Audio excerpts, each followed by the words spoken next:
Ladies and gentlemen, welcome to the Orange County Regional Economic Summit. Please take your seats.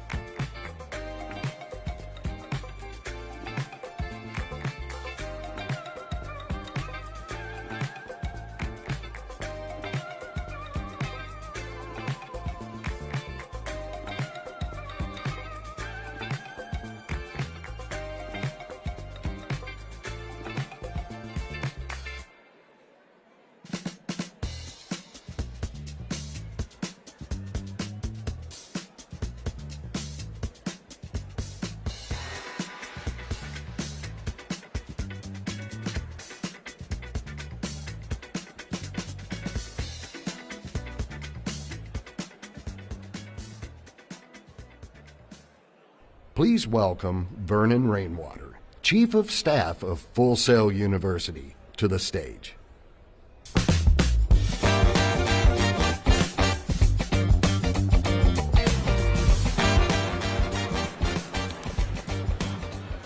Well, good morning and welcome to Full Sail University. We're so glad you're here today. Before I make these opening remarks, may I take just a moment and tell you that this is, like every space at Full Sail, a classroom. And we have hardworking students of Full Sail who have been here since really early this morning.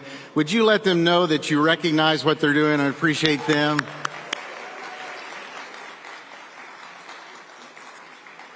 They're the best people in the world.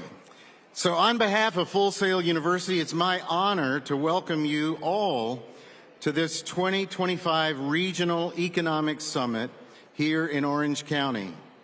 We're especially grateful to welcome our esteemed government leaders from Central Florida, mayors, commissioners, and elected officials whose vision and dedication continue to drive the remarkable growth and success of Central Florida, the fastest growing job market and population center in the United States.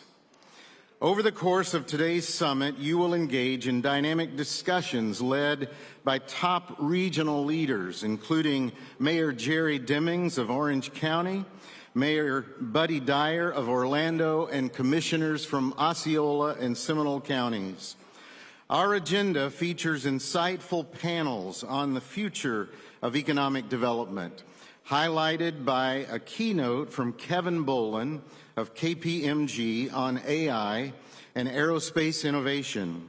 Additionally, futurist Chuck Martin and other experts will explore cutting-edge topics like advanced air mobility, flying cars, meet George Jetson, shedding light on how transportation is evolving in our region and beyond. This summit comes at an exciting time when futuristic ideas like flying cars, artificial intelligence, and digital twins are no longer just science fiction, but rapidly becoming part of our everyday lives. These disruptive technologies are reshaping industries, transforming how we work, and opening new doors of opportunity.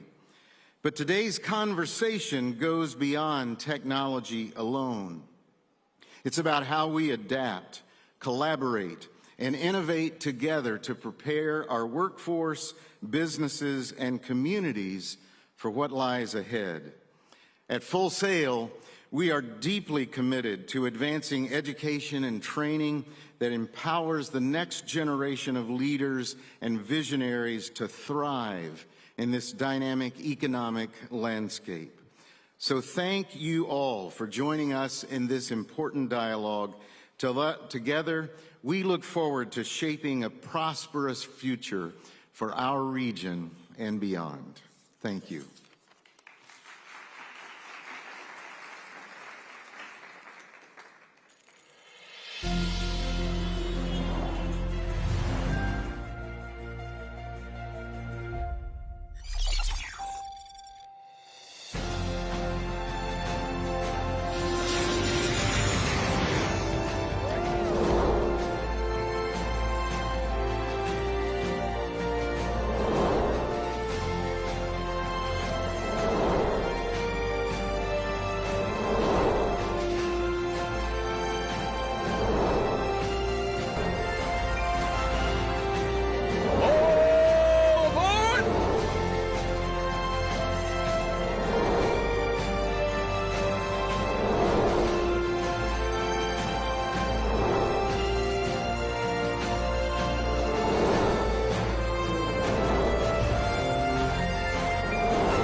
Please welcome Valerie Boy Ramsey, our Mistress of Ceremonies, to the stage.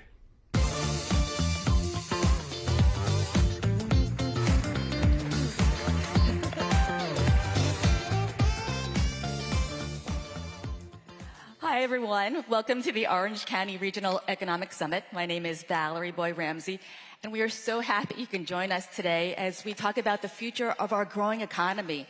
We all know that more business means more jobs and more opportunities to earn a living for our families. But now those opportunities are going really high tech. Vernon mentioned the Jetsons. When we were young, we thought those flying cars were so pretend, so sci-fi, so cool. But now it's a reality, one right here in Central Florida. So we're going to be talking about that as well as other state-of-the-art technologies. But first, please rise for the Pledge of Allegiance.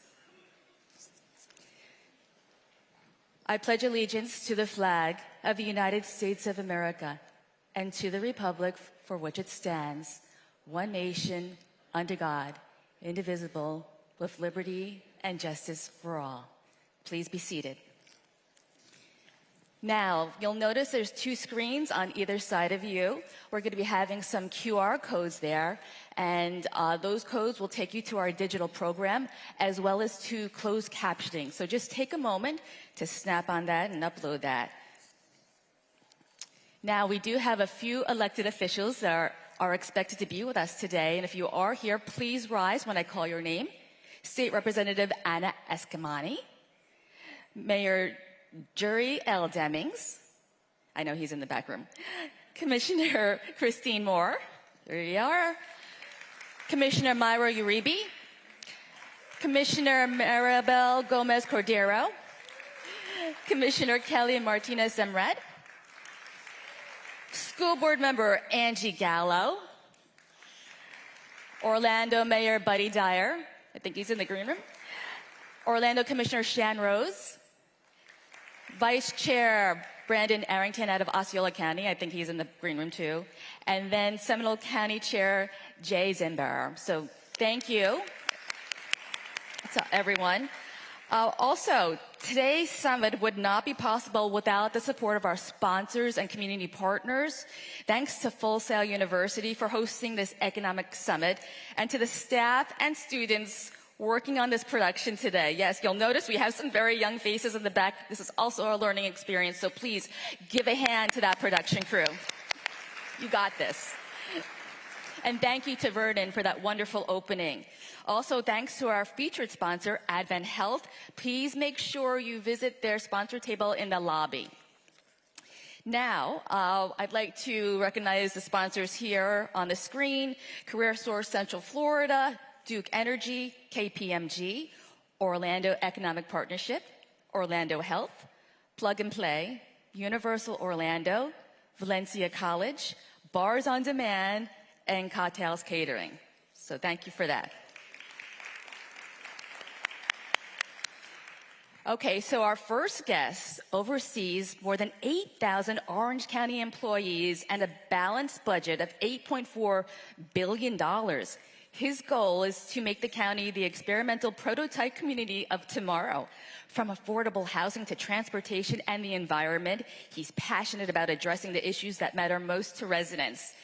And this month, Orlando Magazine featured him as one of the 50 most powerful people of 2025 in Orlando politics and government. Please welcome Orange County Mayor Jerry L. Demings.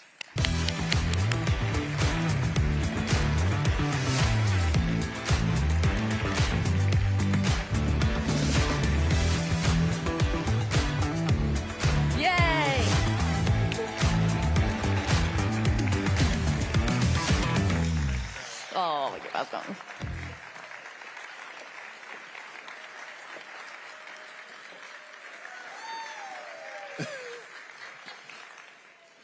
Good morning to all of you, to the Board of County Commissioners from Orange County. Thank you all for being here today.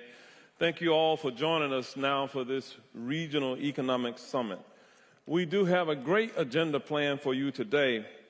Let me begin by also making some acknowledgments. I want to thank Vernon Rainwater and President Gary Jones and the entire Full Sail University team for hosting this year's summit at this beautiful Full Sail Live facility. Give it up for Full Sail University if you don't mind. I also want to recognize Tim Giuliani and the Orlando Economic Partnership for partnering on this year's event. As we discuss the future of economic development, I'm proud to say that our region is leading the nation in job growth and has one of the fastest growing economies. In 2024, we welcomed 74.5 million visitors to our region, generating an economic impact of $94.5 billion. I dare say that every metropolitan community around America would like to have a $94.5 billion industry within their community. Today, Orange County's population is over 1.5 million people, with 800 to 1,000 new residents moving into the Central Florida region each week. That means that puts a lot of pressure on our community, on our infrastructure. And managing this type of growth comes with opportunities and challenges. And this is one topic that the first panel of local leaders will explore. Shortly thereafter, you will hear from Tim Giuliani, the CEO of the Orlando Economic Partnership, who will provide an update on the region's economy and the Orlando 2045 regional vision. As you know, innovation is closely tied to the future of our economy, as it increases productivity, creates new markets, and provides a competitive advantage.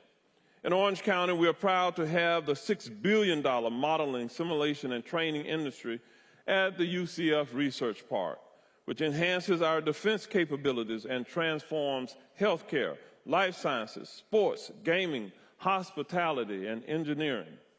The MS&T industry has been instrumental in positioning our region as a hub for innovation and excellence. Later this morning, you will hear from our keynote speaker as he explores the frontier of innovation and AI. This will be followed by a presentation and discussion on the future of transportation, including advanced air mobility.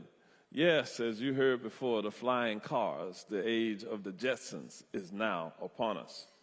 As Orange County experiences unprecedented population growth and dynamic economic expansion, our transportation infrastructure remains at the forefront for the further investments that we will make in this community. The future of our economy depends on people being able to get where they need to go safely and efficiently. Some of you may have encountered some traffic congestion this morning. I understand. I came from the southwest portion of the county, and that meant that I had to come primarily on I-4 and 408, and there was tons of traffic this morning. So if there's one area where I think we have fallen behind, it is really in looking for transit solutions as a community. As I close my introductory comments this morning, again, I want to thank the local leaders who joined us, as well as the businesses and entrepreneurs that support our economy and continue to recruit, retain, and attract the talent necessary for a thriving economy. Our surrounding county leadership will be here on the stage in just a moment. So thank you for attending the county's Regional Economic Summit. I look forward to today's conversation. Enjoy the summit. Let's get to it.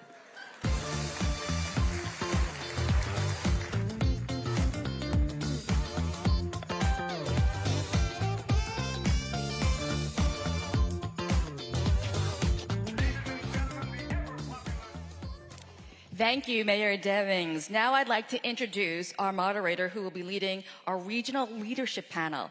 He's a person responsible for a grad program that equips leaders with critical thinking and better understanding of artificial intelligence. It's to address the challenges of today. The program is ranked among LinkedIn's top 100 global MBA programs. He's a former leader at Cisco, IBM, and the World Economic Forum. He also served as senior advisor to the Prince of Wales, who is now King Charles III, for his Sustainable Markets Initiative. Yeah, very impressive. Please welcome the Dean of the Crummer Grad School of Business at Rollins College, Dr. Anil Menon, and a very impressive group of panelists to the stage.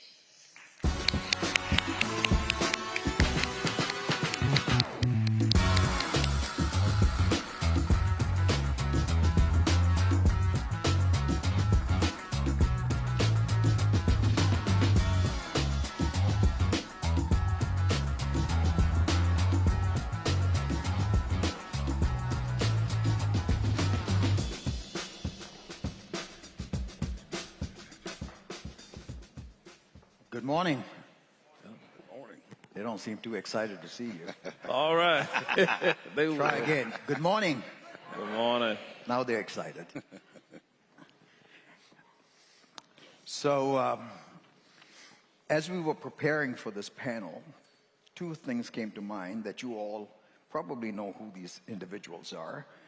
And some of you are saying, who the heck is this guy who's moderating? So let me just introduce myself. I'm Anil Menon. I'm new to Central Florida, moved here 2 years ago to join Rollins College. And I have been fascinated with Central Florida. I used to fly through Orlando and I would listen to Buddy Dyer tell me I don't know the half of it. On my way in, he would say, you don't know the half of it. On my way back, he says, you still don't know the half of it. But I do know a little bit more today than I did 2 years ago, Mayor, and that's what we're going to talk about. So my job as a moderator is very simple. I have a few things to do to make sure, one, that we stay on topic, that I don't bore you and bore the panelists by speaking too much, which I don't plan to do, but to make sure that everybody addresses the question. So let me just set it up and frame it by picking up on where Mayor Demings left off just a few minutes ago, which is, this is a regional economic summit and not a county economic summit. So we're going to be talking about the region, and in particular, the economic development and what are the underlying details around it. So that's what you're going to hear from our panelists, from the different mayors and commissioners.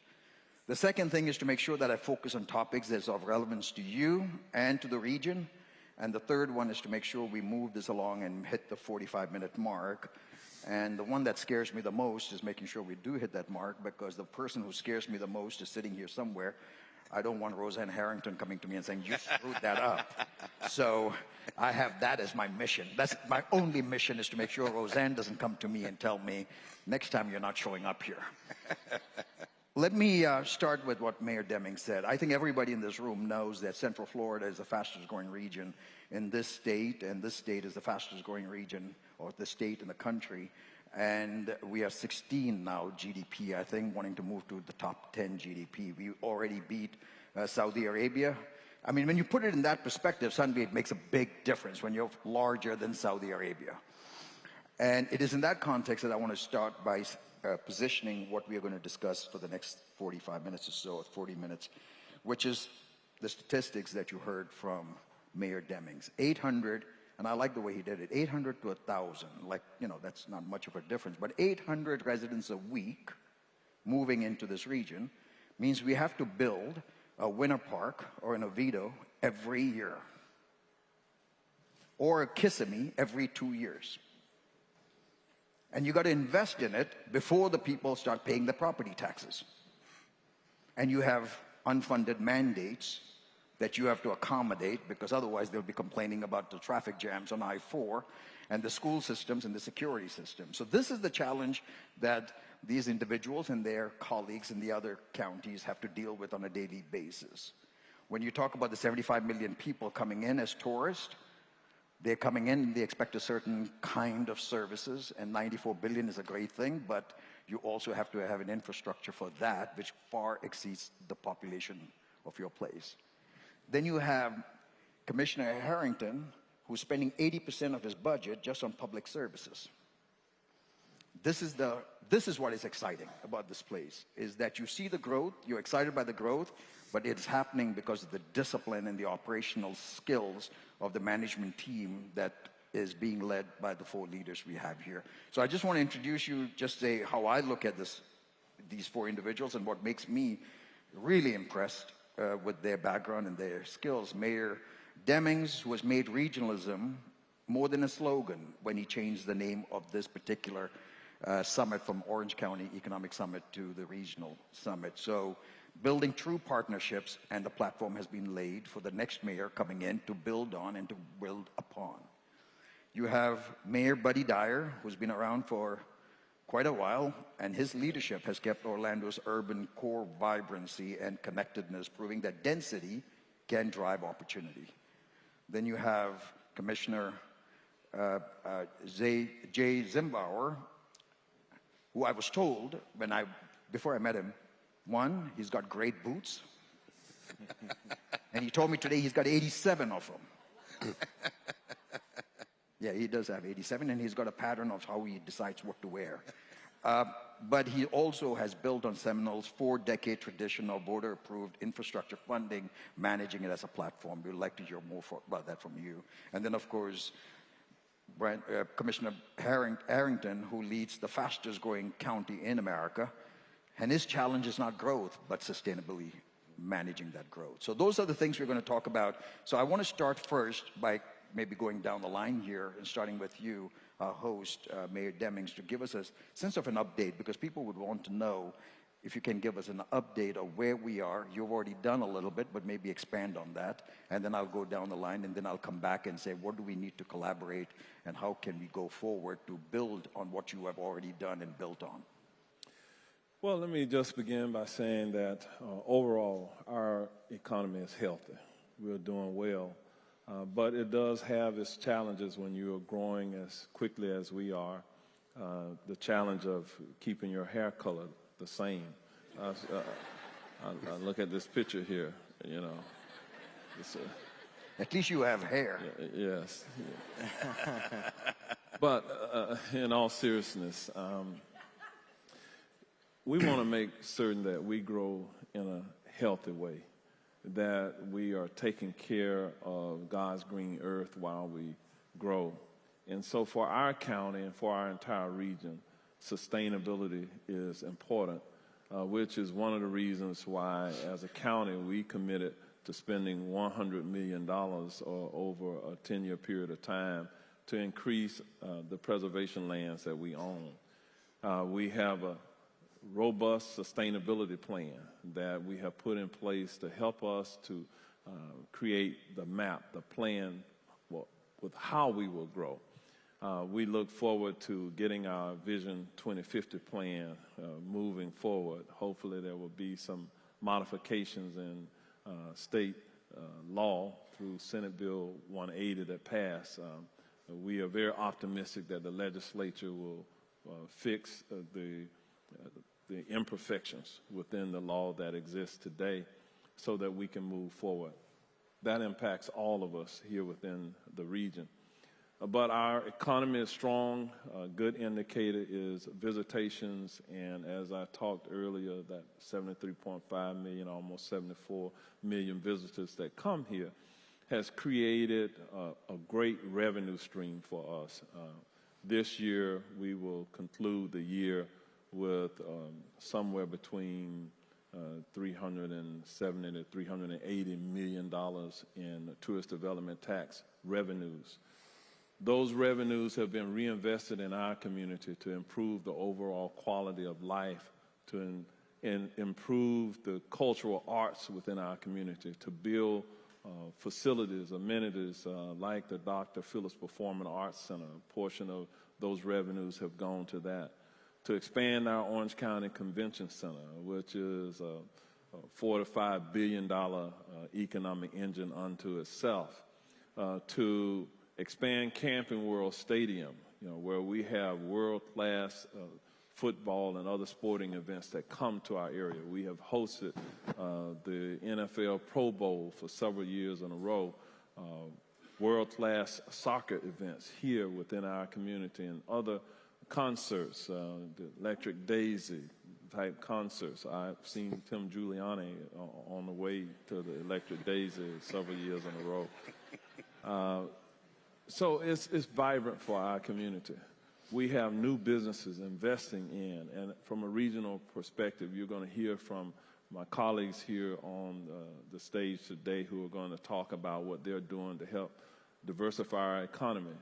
So the good news is, you know you're doing well when people continue to move to your area. We have a low crime rate. If we didn't offer something that was quality, people wouldn't want to move here.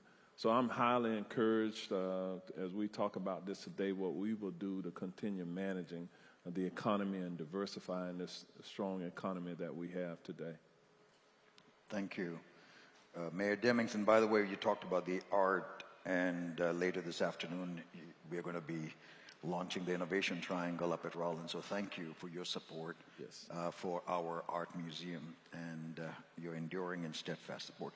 Mayor Dyer, you are, I think by now, you may be the longest serving mayor. I know Mayor Menino in Boston, I think you beat him by several years. Well, I'm currently the longest serving mayor of a large city in the United States. That's correct.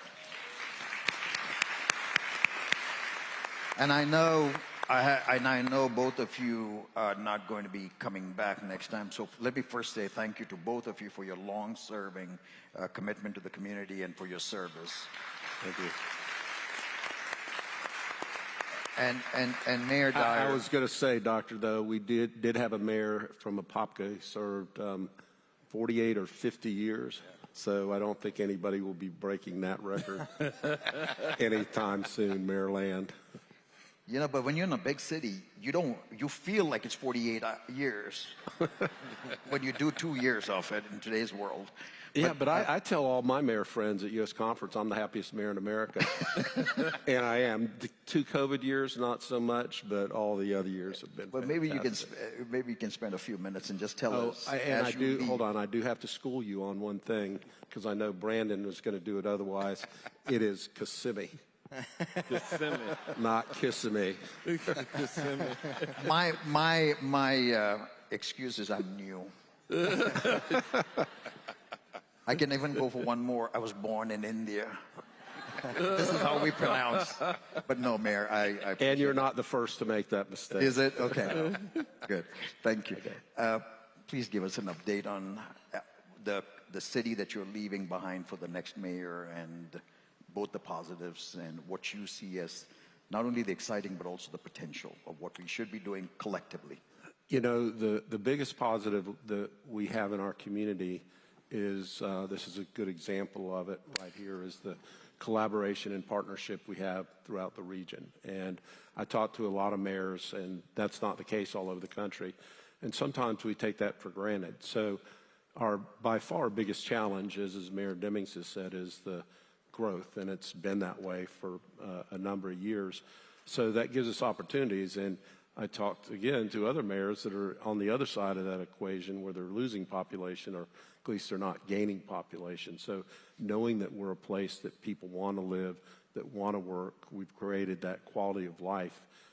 People can live just about anywhere now. And I saw a stat that we have some of the we were the #1 city for remote workers. So that means the people that can live and work anywhere want to live here. And I can't figure out whether that's good or bad. It's good in the sense that great place to live, but it's not so good that they're not necessarily working for companies that are benefiting the economy in Central Florida.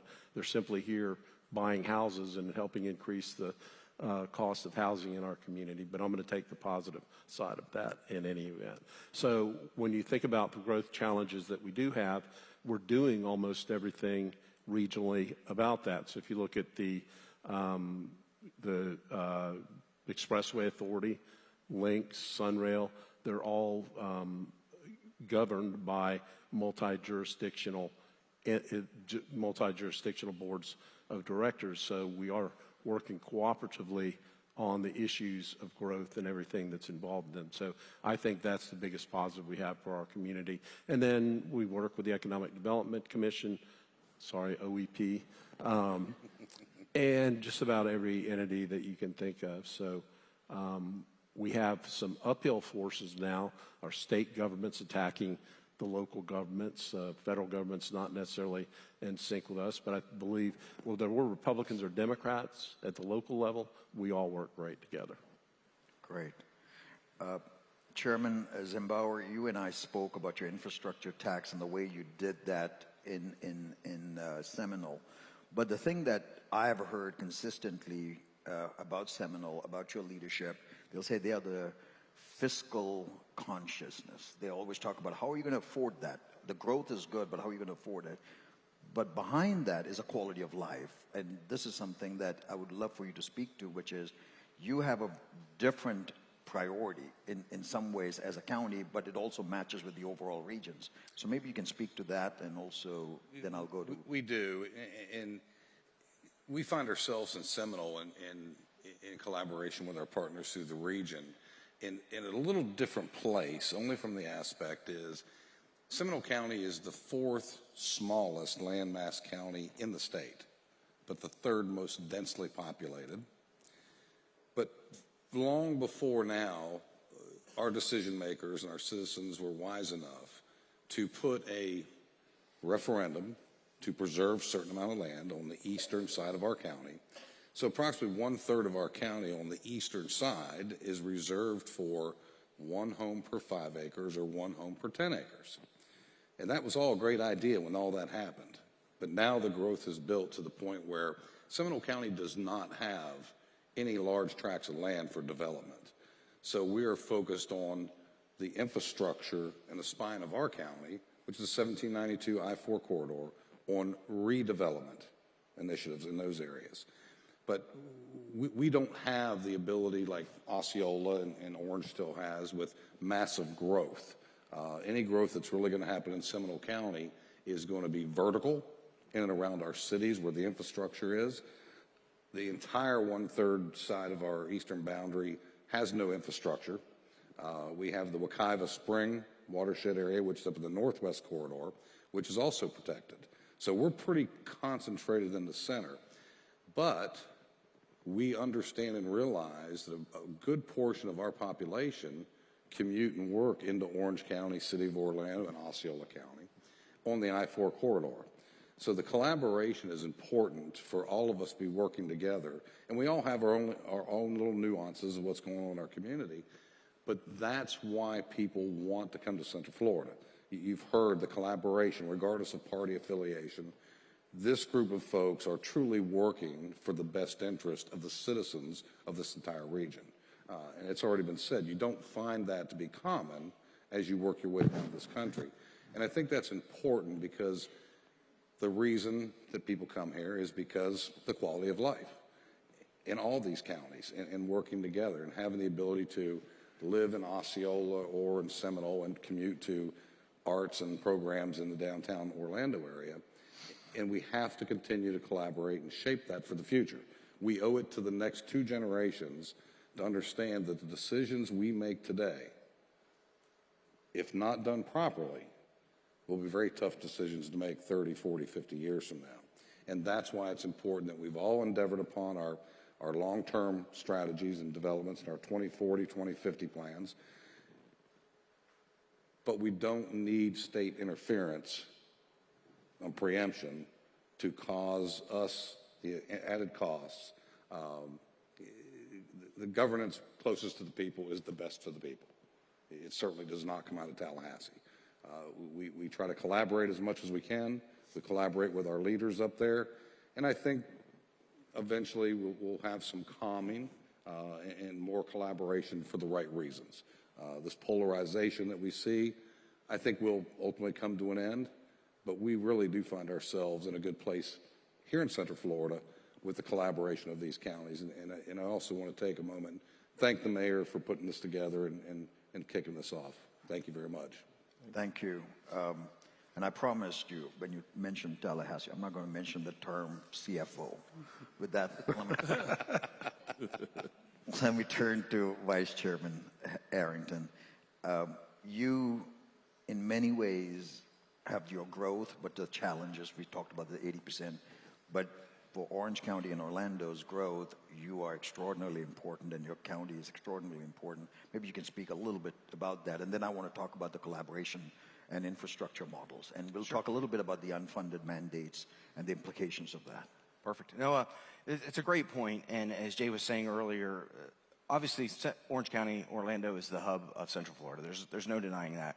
When I got elected to office a few years ago, the statistic at the time was 70% of our community in Osceola County wakes up every morning, gets in their car, and drives out of county to go to work. So infrastructure is not just an Osceola County thing. It's not an Orange County, Polk County, Seminole.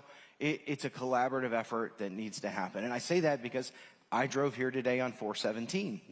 I took John Young to 417 and drove all the way around 417 to get here. And without that collaborative notion and regionalism that we have here in Central Florida, that would not be a reality. And I like to use CFX as a great model of, as the mayor was saying, how we work together and how we move the needle, because it's an organization we just approved a PD&E in Seminole County in December. We've got a PD&E in Osceola County for the South Florida Extension. We've got a roadway that's building from Orange to Lake. All of those are viable connections because we have to create that ecosystem to be able to move goods and services and people in an efficient manner.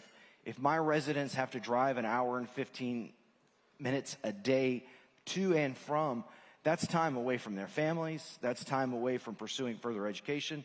That's just time wasted. So it's extremely important because, and to your point earlier, we don't really want to be your bedroom community. I'll be honest with you. It is not a sustainable tax model. Homes, it used to be, the statistic used to be you had to have a taxable value, not an assessed value, but a taxable value of roughly $250,000 to $300,000 to make sure you actually paid for the services you utilize on a daily basis. So that's why it's so important to have commercial and industrial tax bases mixed in with residential. Also, you create shorter commute times, because if I've got jobs closer to my home, then I can cut down on that travel distance. We can cut down on CO2 emissions. We can begin to change the model. And right now in Florida, unfortunately, we are born of being cheap. And I say that because Florida has given itself away forever as the cheapest place where you can come and build a business or build a home. And that's not necessarily the case anymore. And so that's where we're seeing a big struggle, and in our community and in every community, of finding actually affordable housing for our employment base, and to also fill the needs of all of our visitors that come here as well.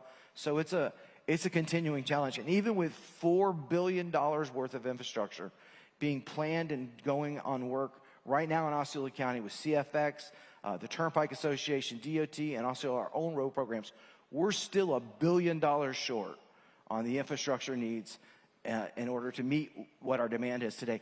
And on top of that, we charge the highest mobility fee in the entire state of Florida on transportation, and that has done nothing to slow down development in our community. So lots of great things, lots of great opportunity with growth, but it is the challenge, because once again, we are a cheap state.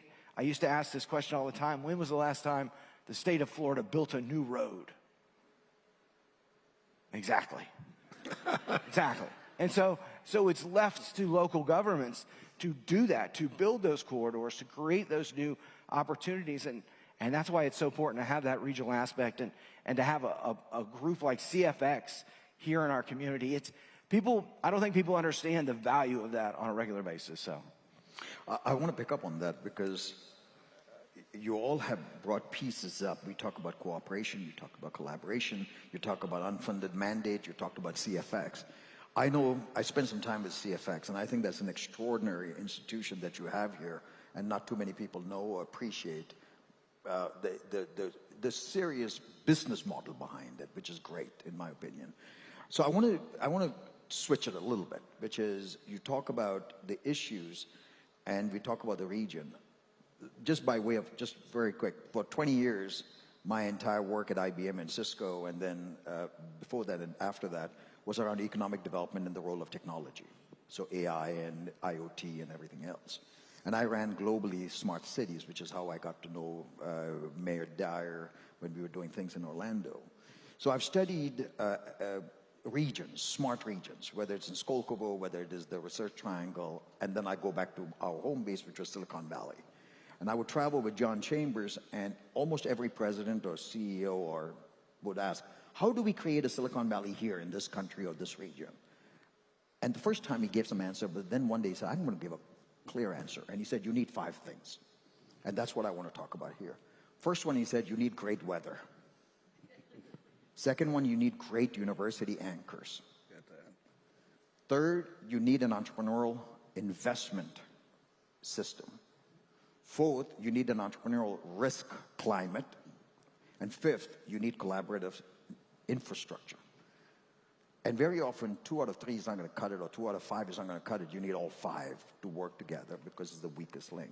So let me spend some time on that, because this regional summit that was created, and you have talked about the collaboration, the cooperation, and trying to manage the unfunded mandates. But it's the unintended consequences of unfunded mandate. I'll just take one example. Everybody knows SB 180. They know all the issues that come up onto you and everyone else. But when you say arrest all homelessness, that is a quality of life issue for a lot of people when you see homeless people, and whether it's San Francisco or elsewhere, especially in Orlando. But when you take homeless people and arrest them, they're no longer on Medicaid.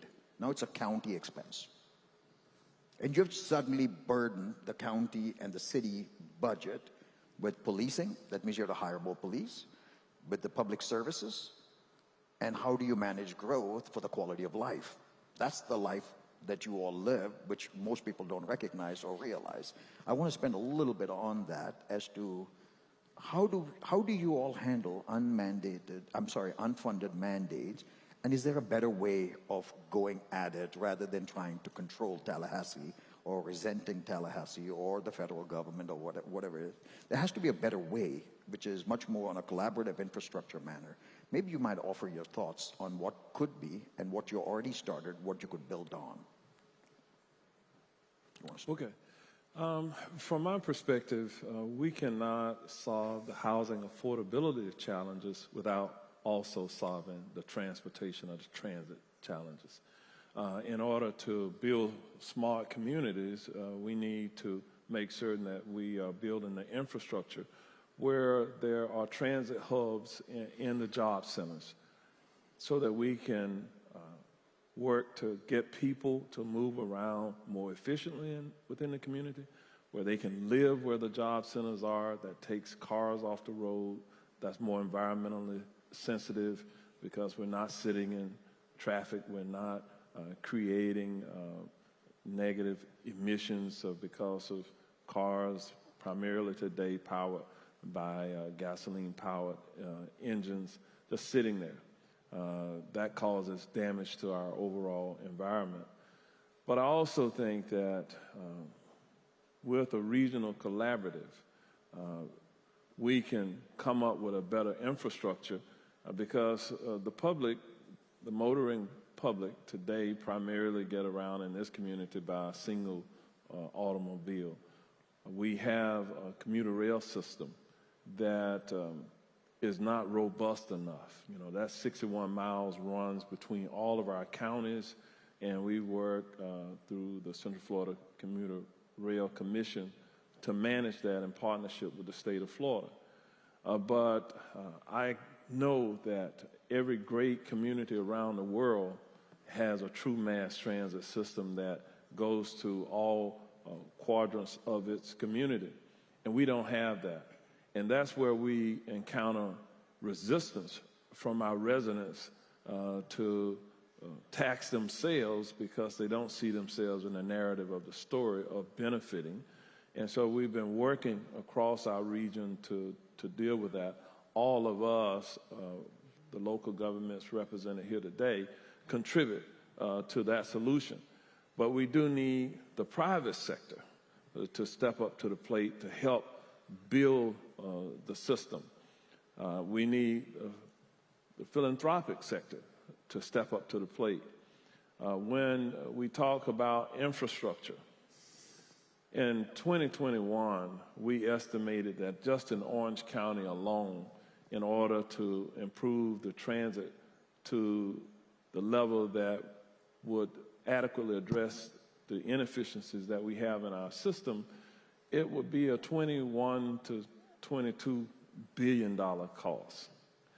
Not a $1 billion cost, Commissioner Arrington, for one community, but looking just at Orange County, That's an enormous cost. And every year that we kick the can down the road and we're not making that investment delays our ability to improve the efficiency of our infrastructure, our transit infrastructure. That means it delays solving the issues with affordability as a community. So I'm concerned about that because it will take real leadership in this community to advance that. It will take us working across jurisdictional boundaries to sell it to the community for why they should invest in this. You talked about investments, having this collaborative economic investment strategy as a community. We've fallen behind there. So part of the vision for having this regional summit is to continue having those conversations in an open forum to get input from our citizens about what kind of community that they want us to live in. Every one of our Board of County Commission meetings, and I'm sure yours are similar, with the City Commission meeting, people come to us with all kinds of challenges. They want us to solve the issues related to homelessness. The state has mandated now that every local government has to have a plan of action, and it had to be due this fall. It's upon us. But the state effectively didn't bring any money to the table to assist us in the process. But then we have criticism when our budgets go up, but everyone wants us to deal with an economic problem, a social problem. And so I'm really concerned about where we are, but I can tell you that from our county perspective, about 2.5 decades ago, the leadership of our county had the wisdom to see that if we wanted to reduce crime, if we wanted to reduce homelessness, if we wanted to reduce the probability that people would depend on using drugs, having challenges with mental illness or behavioral health related issues or co-occurring issues, that we had to invest in treatment. And as a county, we have one of the few counties in the state and in America that has a central receiving center that we have invested in on the front end to make certain that these persons who suffer with these co-occurring issues are able to get treatment. As a result of that, we have improved self-reliance, people to be able to live on their own and take care of themselves, and that has translated into a reduction in the pressure on our local jail. When you look at it very comprehensively, within a growing community, our jail population is significantly lower. We have under 3,100 people in our jail today, and in 2008, we maxed out at 4,900 at a time when our population has gone up by over 700,000 people. But you would think that intuitively, with growth comes an increase in incarceration, but it actually went in the opposite direction. Because you had the countervailing thing that you put in play. Yes. And so I'll stop and let the others jump in here. I got the cue, Doc. I thought I was being very subtle. Yeah, very subtle. You've obviously done this several times. So. Shut up. Let these other people speak. All right. There, Dyer. I want you to build on what he said. So I don't remember what the question was. So I'll just do what good politicians do and talk about whatever I want to talk about. So I'm just going to hit two quick issues for you real quick. I know you do. I think you're on Smart City, and we've started referring to that as being future ready, because everybody has a different definition for what a smart city is, and our definition of future ready is twofold.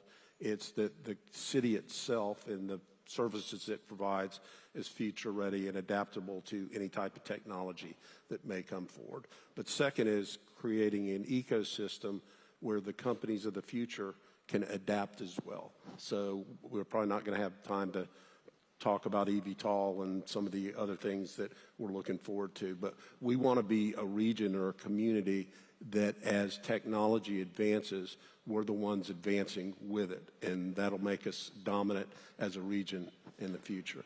The other area that I'd like to, well, let me add in one other thing. I think affordable housing and the housing stock is probably our biggest issue right now because it touches everything from homeless to affordability of everything. So I'm going to skip over that one for now and get to sustainability. And one of the goals for the city of Orlando has been to be the most sustainable city in the Southeast United States. And I think we have achieved that goal. And it's important for a number of reasons. These smart kids that make your city successful want to live in a community that values sustainability and resilience. And of course, resilience is a little bit different than sustainability, but we're going to have the type of weather events that resilience is important, and we are doing a number of measures in Orlando to do that. But on the sustainability side, also, we don't have coal mining jobs here. We don't have natural gas jobs here. So we have clean energy jobs and ought to be focused on that because that is something that we can build an economy around with what we have. We have sunshine, so solar is where it's at if we're creating any energy jobs in the future. And I'll mention that about 10 years ago, we issued what we called then a green bond, and everybody frowns on calling something green these days, unfortunately, but to retrofit all of our city buildings. And in doing that, we were able to create enough energy savings on our electric bills that we were able to pay the bonds and pay for half of a brand new police station. So when you're doing things that are good for the economy, it can also be good for the environment. So they go hand in hand. So those are my quick 3 points. Thank you. Chairman Zimbauer, would you build on what Mayor Demings talked about, which is how do you get everybody, the stakeholders, the public, private, citizens come together? Let's take the infrastructure bill. You got a 73% referendum, which is the highest that I know of. And yeah, that's correct.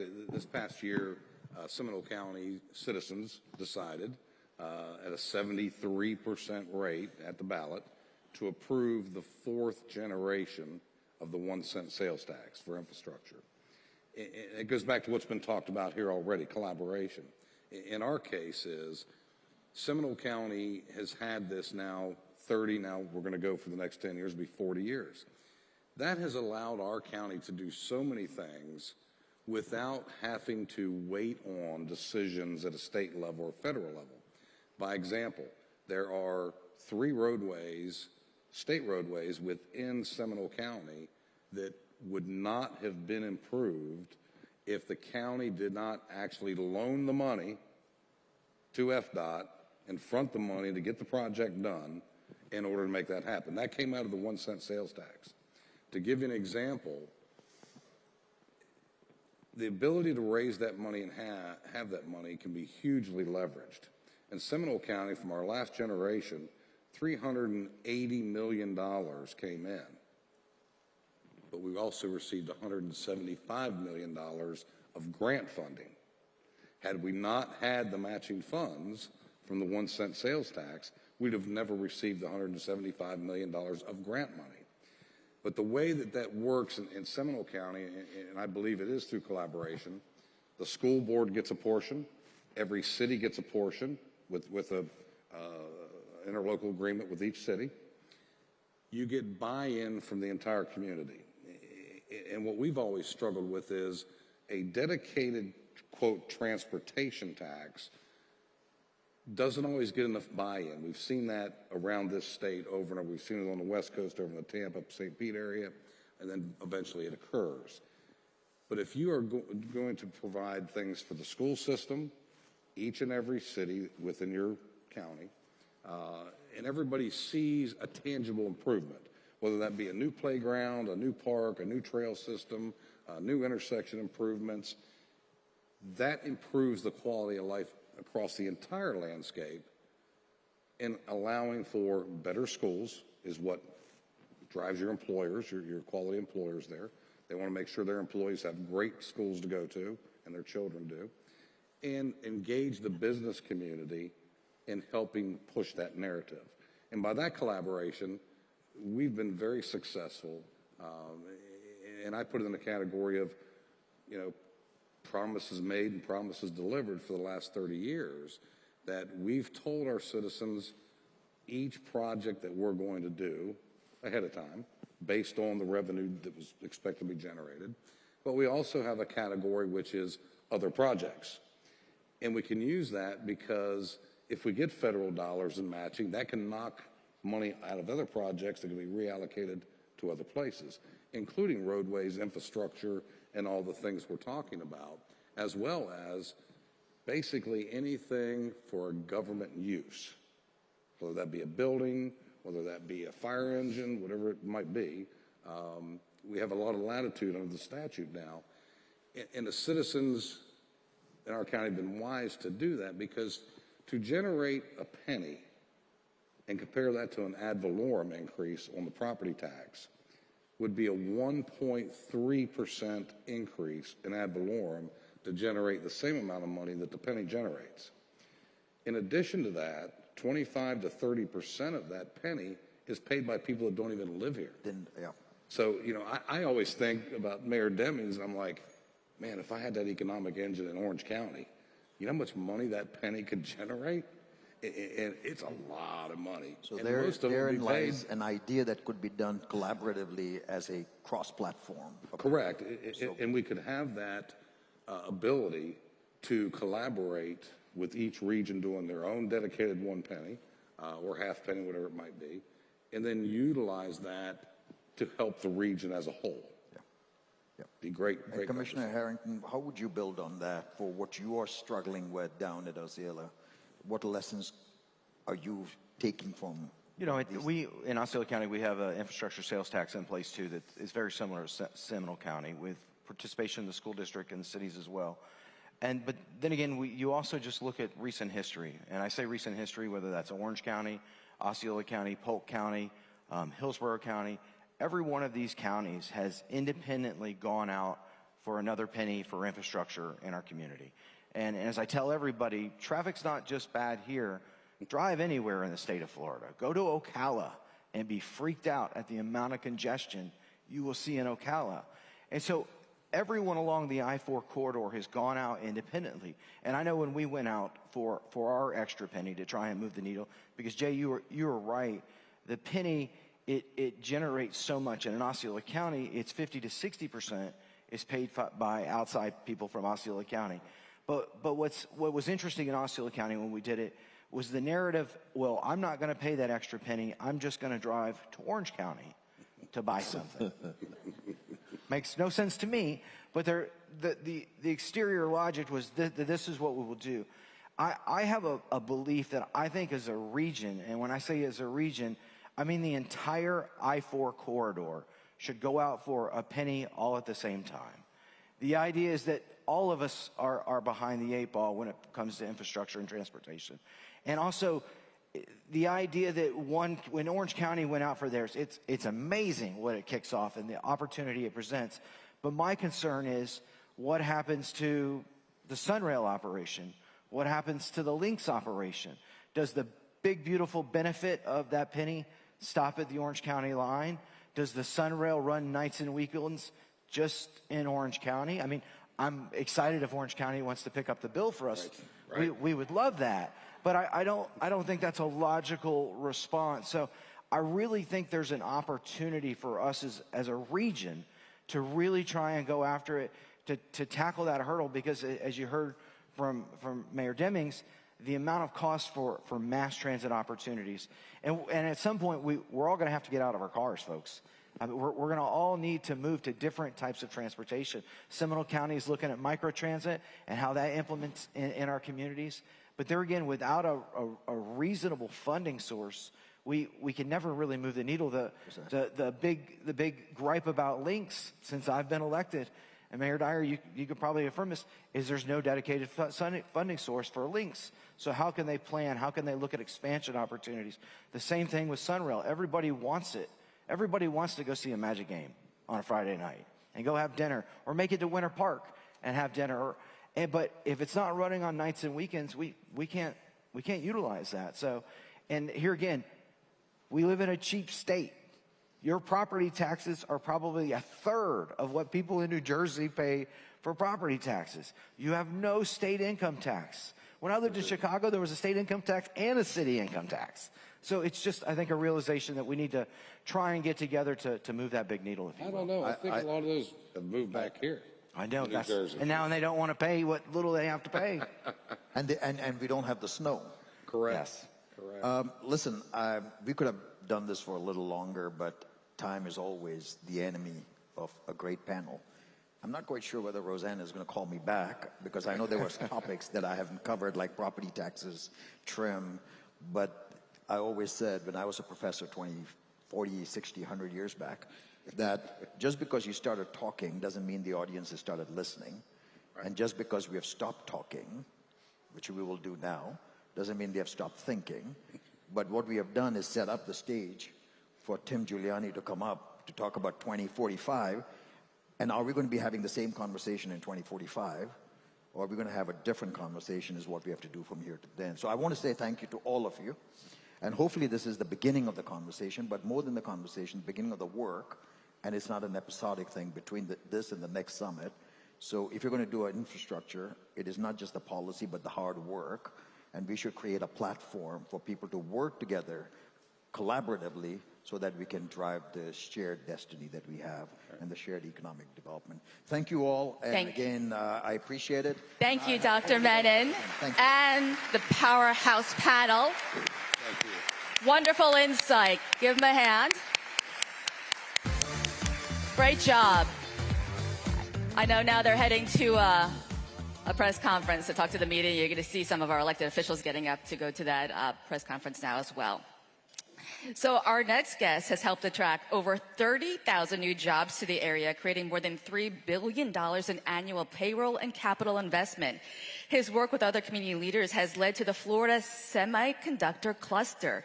It's a 500-acre technology park in Osceola County's Neo City. He's also focused on bringing leaders together to face challenges in metro communities and create long-term opportunities. Please welcome the president and CEO of the Orlando Economic Partnership, Tim Giuliani. Thank you.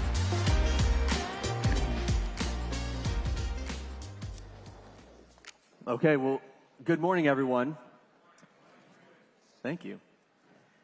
So I want to thank Mayor Demings and the commissioners for having us and working together to host this year's Regional Economic Summit. And just to clear up one thing, since Mayor Demings must have thought he saw me when he was at the EDC, it must have been my doppelganger. But we are, generally we are proud to have partnered in this region for over 40 years on economic development. So with Orange County, but also with these other partners that were here on the stage. And so as they talked about doing things together, I think that regionalism is just so important to tackle these issues that don't start or stop at any county line. And that's why we're here, to talk about how we build the best future for our region.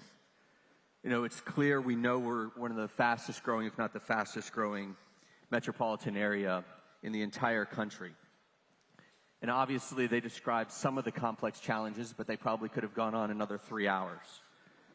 And just a month ago, a group of us, and many of you in the room, went to Charlotte, North Carolina to learn about their urban transformation and to experience firsthand how their strategic investments and their partnerships have accelerated opportunities for their community. And Charlotte was definitely an interesting region and maybe one of the most comparable, sort of outside the tourism piece, to Orlando. We have almost the same exact population. And while we were there, we rode Charlotte's light rail system, CATS. And as far as we took it and as it goes, you can see multifamily housing, retail, office projects, all built up near the stations. And that transit-oriented development has created more housing options. They haven't dealt with as much increase in their housing prices as we have here in Orlando, and something their workforce can afford. That light rail system started 30 years ago, and 80% of the funding came from the federal government. And since you're here, you might know which region competed for that same funding against Charlotte, but ultimately rejected the opportunity to take it. So if you haven't guessed, it was Orlando. And that brief history lesson definitely teaches us an important lesson about community leadership. A lesson about how the decisions we are making today are going to impact generations going forward. And now if we look back over our last decade, our future is tied to a lot of investments. You can look at the work that we've done in partnership with many of you to coordinate advocacy for the Sunshine Corridor project and the expansion of Sunrail. You could look at our partnership with Orange County, the other counties that were here, and many of you, on launching a development initiative for regional transformation. They touched on the availability of land, and we are missing out on projects.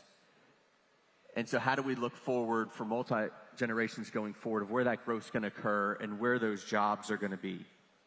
We know the people are going to continue to come. We need to make sure the jobs are as well.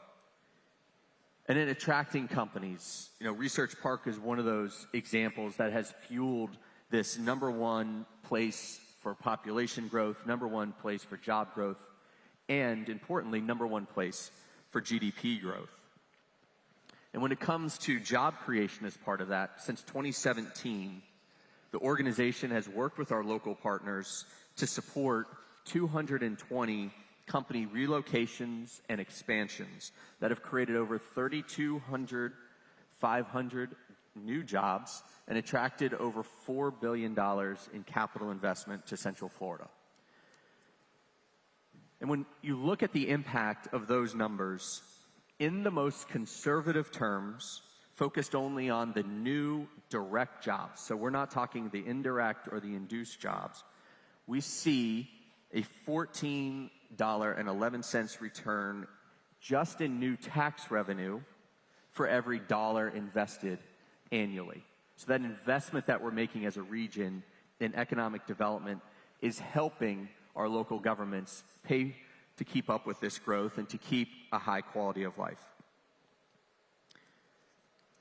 Now I'll ask, what is it going to take to get to the next level of becoming a global creative capital?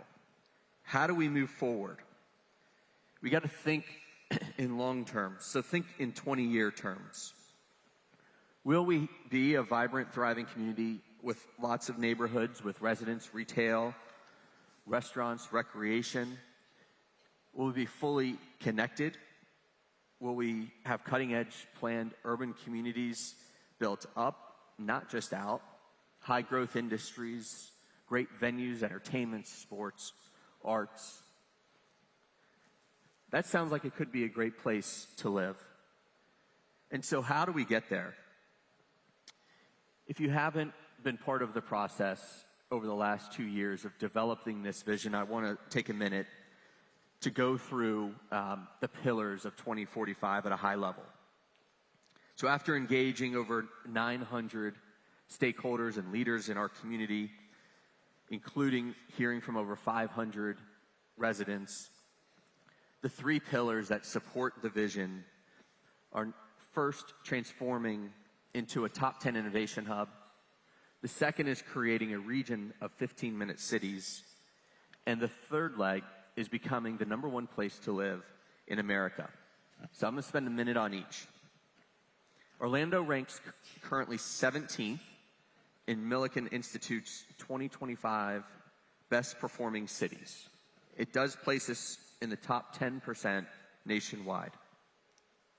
Orlando ranks 52nd out of 1,000 global cities in the economics category of the Oxford Economics Global City Index, which does a very thorough job of evaluating and comparing cities. it does put us in the same league as major global cities like Paris, Tokyo, London, with U.S. cities making up most of the top 10. And then within the U.S., Orlando ranks 25th, behind major metros like New York, Los Angeles, and San Jose. So it's certainly impressive showing that reflects our growing economic strength, the influence of our region. And when we talk about the future of Orlando, we have to start with the industries that are shaping it right now. So you can't do that without thinking of our modeling, simulation, and training industry here. We're not just a leader in this space. We're already a global capital with over 60,000 professionals, and many of those are connected to military commands. These programs bring in over $6 billion annually. And at the heart of that is UCF's Research Park, where over 120 companies are pushing the limits of what's possible in simulation and virtual training. Touch on aerospace and space technology. Obviously, being close to the Space Coast gives us an edge. But we're anchored by Lockheed Martin, by Boeing, by Northrop Grumman, that all have major operations here in the region. Looking at cybersecurity, a standout is ThreatLocker, a cybersecurity leader headquartered in Maitland that's nearly tripled in size just in the past year. So these industries aren't just building the future, they're deciding to build it here. And that's the type of momentum that's going to take us to become a top 10 innovation hub. So the second pillar, region of 15-minute cities. This is where I think we face our biggest lift. So what is a 15-minute city? It's kind of as simple as it sounds. It's an urban planning concept that aims to provide residents with access to most of their daily needs, whether that's housing, work, food, health, education, all within a 15-minute walk, bike ride, or car ride. Today, only 7% of our residents can say that they live in a 15-minute city. Compare that to, say, a Paris, where it's 95%. Even Charlotte and Miami are at about 30%. So we're definitely starting from behind on this one, but we're not planning to stay there. A 15-minute city is one where your life isn't dictated by traffic, distance, or disconnected infrastructure. It's how we will, in the future, attract talent and improve the day-to-day experience of living here. I want to touch on downtown Orlando. It has a growing cultural scene. There's lots of business development activities, but it is so important in those dense areas. It has the potential to elevate property values that not only impact the urban core, but the other communities. As downtown Orlando grows, areas like Winter Park, College Park, and even the suburbs benefit from the spillover effects. Just look at Winter Garden's resurgence and the growth of property values in areas like Oakland and Horizons West. When downtown thrives, it creates a ripple effect through the region, demonstrating the interconnected nature of economic development. We already know that Orlando is one of the most beloved cities in the world. When we talk about becoming the #1 place to live, it's not just a goal, it's going to be a collaborative effort. We're creating a place of real opportunity where high-wage jobs, world-class education, and a strong sense of community all come together. Orlando is becoming a global creative capital. When it comes to arts, I'll just point out United Arts, a partner of ours, their 2025 collaborative campaign raised more than $9 million, which surpassed their goal of 6.5. And that supports 40 art, science, and history organizations. So whether it comes to arts or sports, has been touched on before, we have one of the most diverse and welcoming places in the entire country. And when people come to visit and get to know us better, they tend to stay, they tend to build careers, and they tend to build companies. And this is a region where you can live where the world vacations and have access to all of these amenities. We're definitely building a magnetic city. And just this year, Orlando moved up to number 11 on America's Best City list and number 37 globally on the 2025 World's Best Cities. With a population reaching almost 3 million people now, Orlando is very young, very diverse, and a growing workforce, which every city can't say. By 2045, that 3 million number will be a $4 million number. Not dollar, a 4 million resident number. And when talent wants to live here, companies are going to continue to want to move here to be where that talent is. So I know it's ambitious to think that we could achieve those 3 pillars, but it's within our grasp. It's measurable. We're going to track it. And our ideas, our talent, our innovation, they're not just competing with other U.S. cities or even cities in Florida. We're competing globally. So if you want to learn more about Orlando 2045, you can go to orlando.org/Vision 2045. And I appreciate your time this morning. I think it's an important vision, important conversation, and we're very glad to be here. So now it is my pleasure to introduce our next speaker, Kevin Boland, Advisory Principal at KPMG, where he leads the firm's AI transformation and strategic investment practices. Kevin helps turn emerging technologies into business growth strategies, work that's helped KPMG generate more than $9 billion in new revenue. Before joining KPMG, he was partner and COO at InnoInsight, the strategy firm founded by the legendary Clayton Christensen, advising leaders and companies alike, Boeing and Nike, on disruption and innovation. He's also an active mentor through junior achievement and serves on the Dean's Advisory Board at Pace University. Please help me welcome Kevin Boland.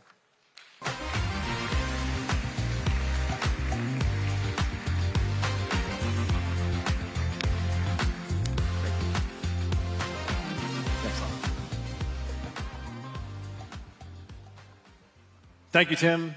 Thank you, Mayor. Thanks for having me here. Really honored to be here. For those who may not be familiar with KPMG, we are one of the global big 4 audit and advisory and tax providers in the world. We have about $32 billion in revenue, 300,000 or so associates around the world. And in the US, our headquarters is based in New York City.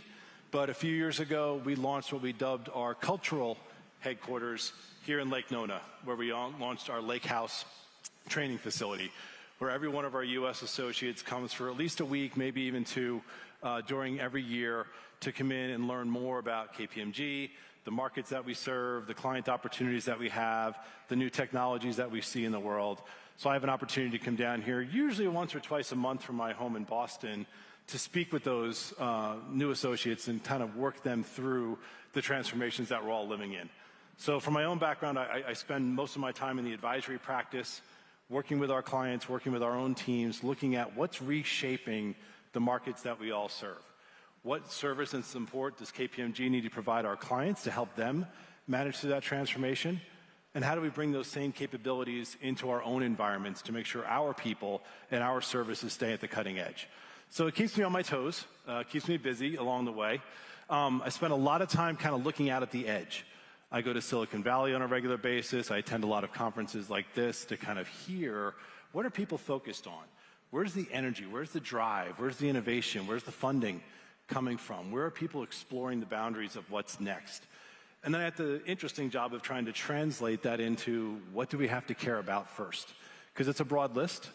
Anybody here feel a little overwhelmed by the rate and pace of change that we're all living through? It's not going to get any slower. I apologize for that. If you're a little stressed out, it's only going to keep compounding because the market forces that we deal with today are on a scale that we've never had before. When you think about, say, the internet, which I'm guessing many of us lived through some evolution of that over the last, say, 20 or 30 years, the infrastructure wasn't there yet. We had a lot of vision around what the internet could do for us, but we didn't have the telecommunications infrastructure. We didn't have the mobile infrastructure. We had a chance to kind of envision where we thought it was going to take us, and then it took a few years to start to socialize that, to educate ourselves on what it meant, to think about the business model implications, the commercial implications, because the pace of change wasn't quite as aggressive as what we're experiencing today. But when you think about what's rolling out today and the plethora of innovations that are occurring, they're riding on top of those established infrastructures. So when you think about something like artificial intelligence, it was released onto the world simultaneously. The infrastructure to democratize that level of intelligence was already there. And so when you think about the pace of change, we don't no longer have to wait for some of that to catch up to us. We have to keep pace with it today. Because if you're not working on it today, someone else is. And that's going to change the dynamics for the role that you play, the way you consume, the way we think about education, the way we think about knowledge and sharing and capability and value over time. So that's the proliferation we're all living through today. So I'll spend a little bit of time kind of bringing some of that future state here. At the end, I'll show a QR code. We've got a deeper report we've put out if you want to kind of learn more about any of the subjects that we're on here. Because it's a little bit of a big ask to say, how do you talk about the future in 30 minutes? And I will land on my time moment there. But I'm going to start with the fact that each of these things is not entirely autonomous. When you think about the capabilities that are rolling out today, they're not happening in isolation.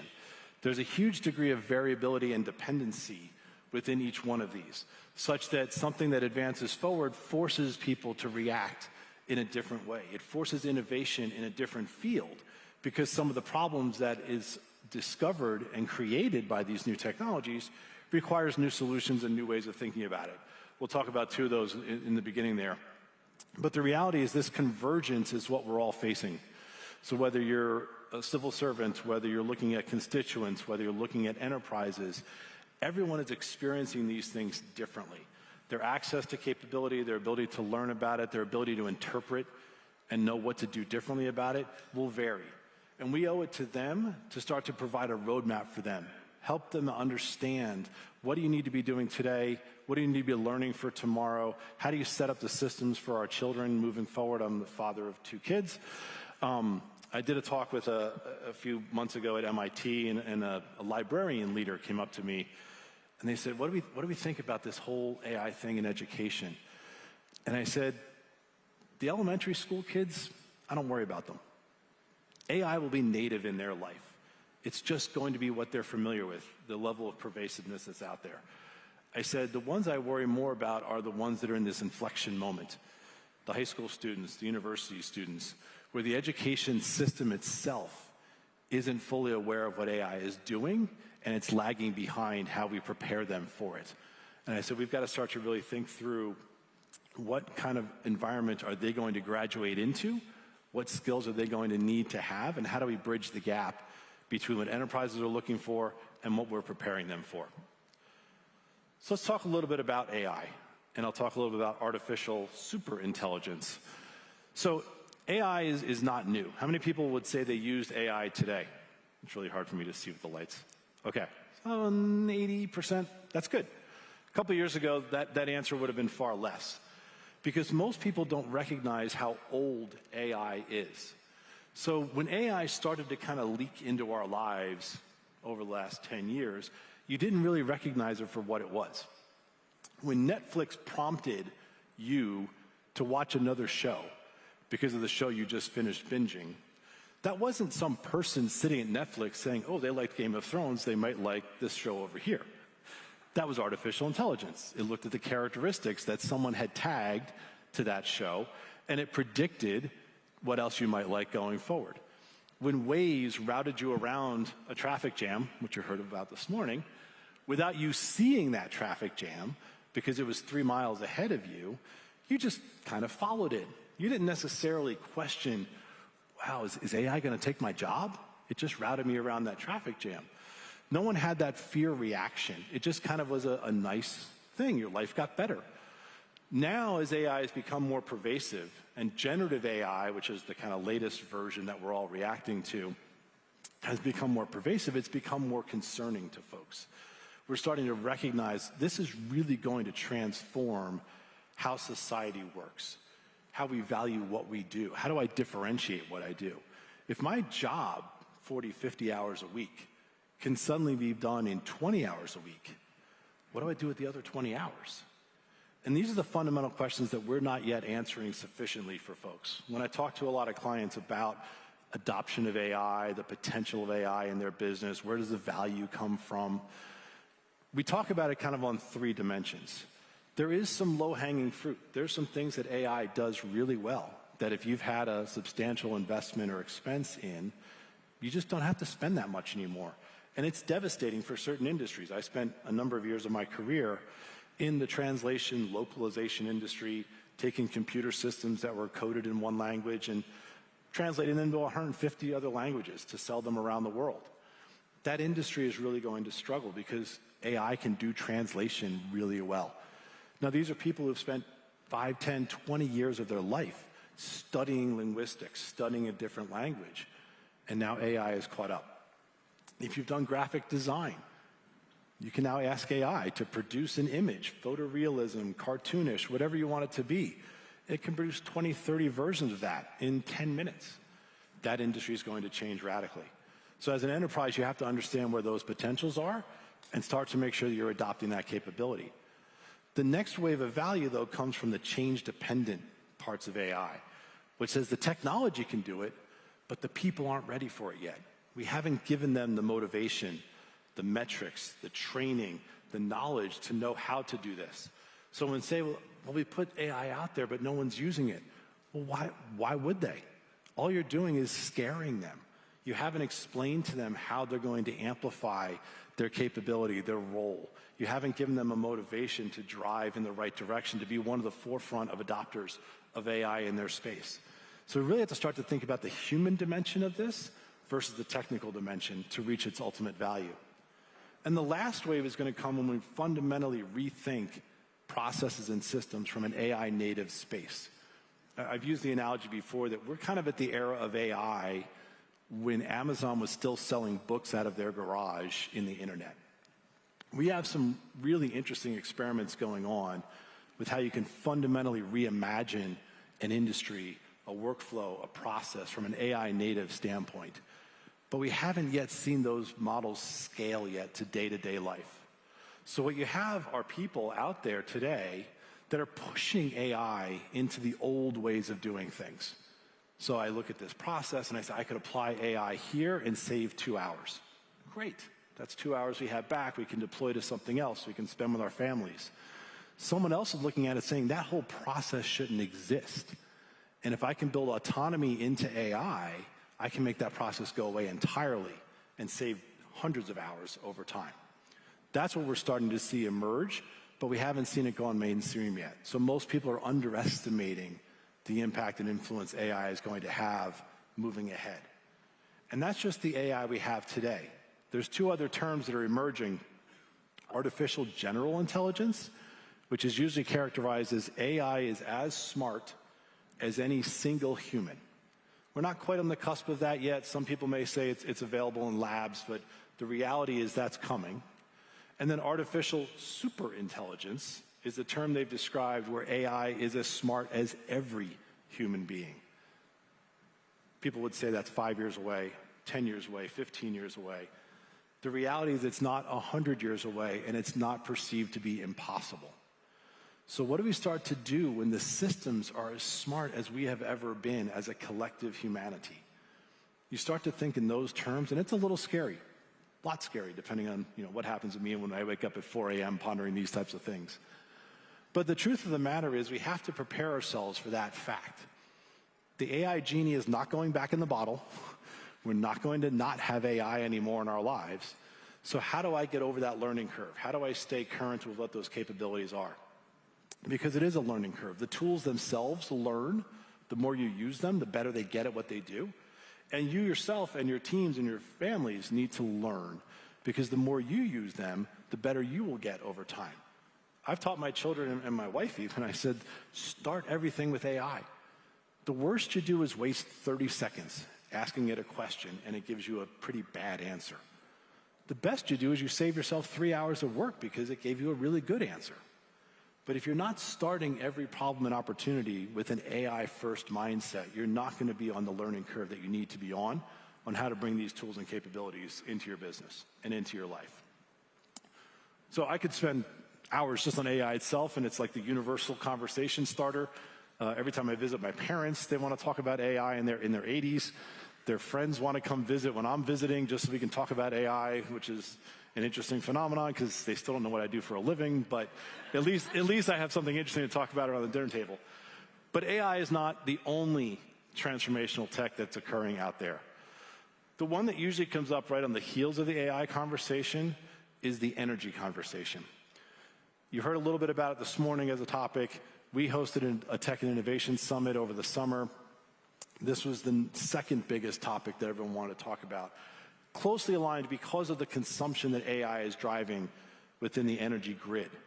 The concern everyone has is energy could become the constraint to AI proliferation, not technology, not data, energy.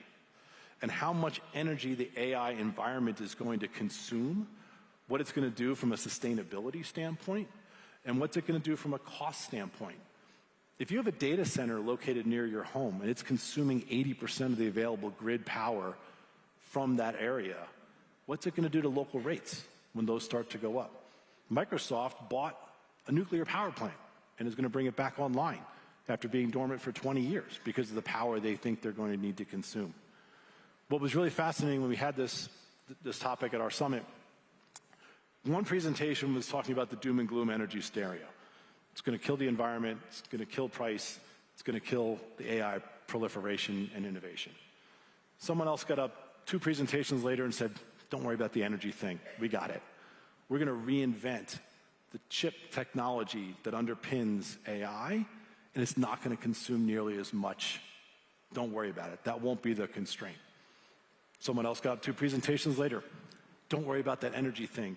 We're building small nuclear fusion reactors that can sit outside of a data center, about half the size of this stage, and provide all the power that data center needs, super clean, none of the legacy problems we used to have with other nuclear reactors. So we're pursuing that. So this notion of kind of this inspiration of innovation in other unrelated sectors, because of what AI, they see the problem statement, people are solving it from the chip technology, they're solving it from the fusion technology. The answer is going to lie somewhere in the middle and probably even a 3rd or 4th technology out there that will help solve that constraint. But it forces innovation and new thinking in different dimensions because it raises new problems for us as a society. But in the short term, you really have to start to think about your local infrastructure, your local energy grid. Are you going to have the access and the throughput that you need to support the data centers that are going to be driving AI in your communities? I think it's an area that most organizations and enterprises and governments aren't thinking enough about, but it's going to be a real differentiator going forward. There are certain communities right now that are leaning into the data center model because they see that as the source of economic utility going forward if they can house those data centers nearby. Advanced manufacturing. So AI and other technologies give spawn and ideas to other new technologies. You heard about the term digital twins earlier. I don't really have a slide just on digital twins, so I'm going to use the advanced manufacturing one to talk a little bit about it. Because this is what you start to see is an opportunity to think through optimization in a whole new level. It used to be that if I wanted to optimize a workflow, I had to build a small line somewhere. I had to try it out, see what the gains were. It was very expensive, very time-consuming, and the yields weren't always what we hoped they would be, so it was ultimately wasted. Maybe I learned a few things along the way, but it wasn't the most efficient. So as a result, manufacturing stayed fairly static for a very long time. Now with this invention of digital twins, I can take a data representation of that workflow and all the knowledge and capability that I've learned in those environments. I can build a digital version of it, and I can model out new scenarios. I can try out new workflows, try out new technologies, try out new manufacturing environments, new workflows, et cetera, and I can get a much more predictable and confident path to allow me to do that retooling, that reinvention, knowing what the yield is going to be. You see a lot of pressure right now with all the tariffs and the conversations around those about reshoring. How do we bring some of these capabilities back here to the US? They're not going to come back by turning the lights on in the factory that we mothballed 15 years ago. That's not how manufacturing is going to return. It's going to return with smart factories, robotic factories where the robots have been trained by observing the humans. If you look at some of the robotic capabilities that are out there today, most of them are developing kind of bipedal, human-looking robots. It's not because we just feel more comfortable with a robot that looks like us. It's actually more creepy. It's because our infrastructures are set up for the human body. So it's a lot easier to introduce robots into the existing infrastructure if the robots kind of fit our norms. So that's where the pressure and the desire is driving to going forward. It's not all that thought, but those are the most interesting and exciting ones, is where robots can integrate into the existing workflow much more easily. That manufacturing base, though, is going to change where and how we can build these manufacturing locations. You know, you think about the origins and the history of it. They were built near power plants. They were built near steel or raw materials to reduce the cost of input and output. In Boston, all the old mills from the 1700s and 1800s, they all have train lines going in and out. They're all overgrown and everything. But the truth of the matter is, you think about these types of manufacturing environments, it unlocks a whole new statement of where manufacturing can be done. What's the distribution model going to look like in the future? Where's the talent going to want to reside going forward? Unlocks whole new ideas about the manufacturing hubs that we've traditionally had in the US. Quantum computing. This one is probably on the furthest edge of what I'm describing today because the science is still being evaluated. But it's not something you can ignore. So quantum computing, for those who don't understand it, I'll be honest, I don't fully understand it. I studied marketing and business. But the truth of the matter is quantum allows computers to solve for multiple variables at the same instant. So instead of a linear 2 + 2 = 4, it's 2 + 2 = infinitely everything, and I can look at it all at once. It's the easiest way to kind of describe the process of a quantum computer. Everything can be true all at once, and it can explore all those options at the same instant. What this will do for things like weather prediction, things like artificial intelligence, is going to be monumental leaps forward in the computational processing power that we have. It's still in the R&D stages. IBM, Google, a few other organizations are looking at what quantum can be doing. They're pushing the envelope on it. They're making it closer to commercialization. But the practical uses of it are pretty limited today. The challenge we're going to have with quantum, though, from the threat standpoint, is quantum kind of negates all of the cyber controls that we have in place today. So those passwords you have to remember with 8 characters and a $sign at the end or some other technique you're using to conform to the requirements, quantum can crack those in a matter of milliseconds. So the challenge with quantum is we need quantum to solve for quantum. So we need kind of good guys and bad guys in the quantum world. And right now, everyone's focused on what quantum can do, but we've got to make sure we keep up with what do we want quantum to do? How much control do we want to provide around this?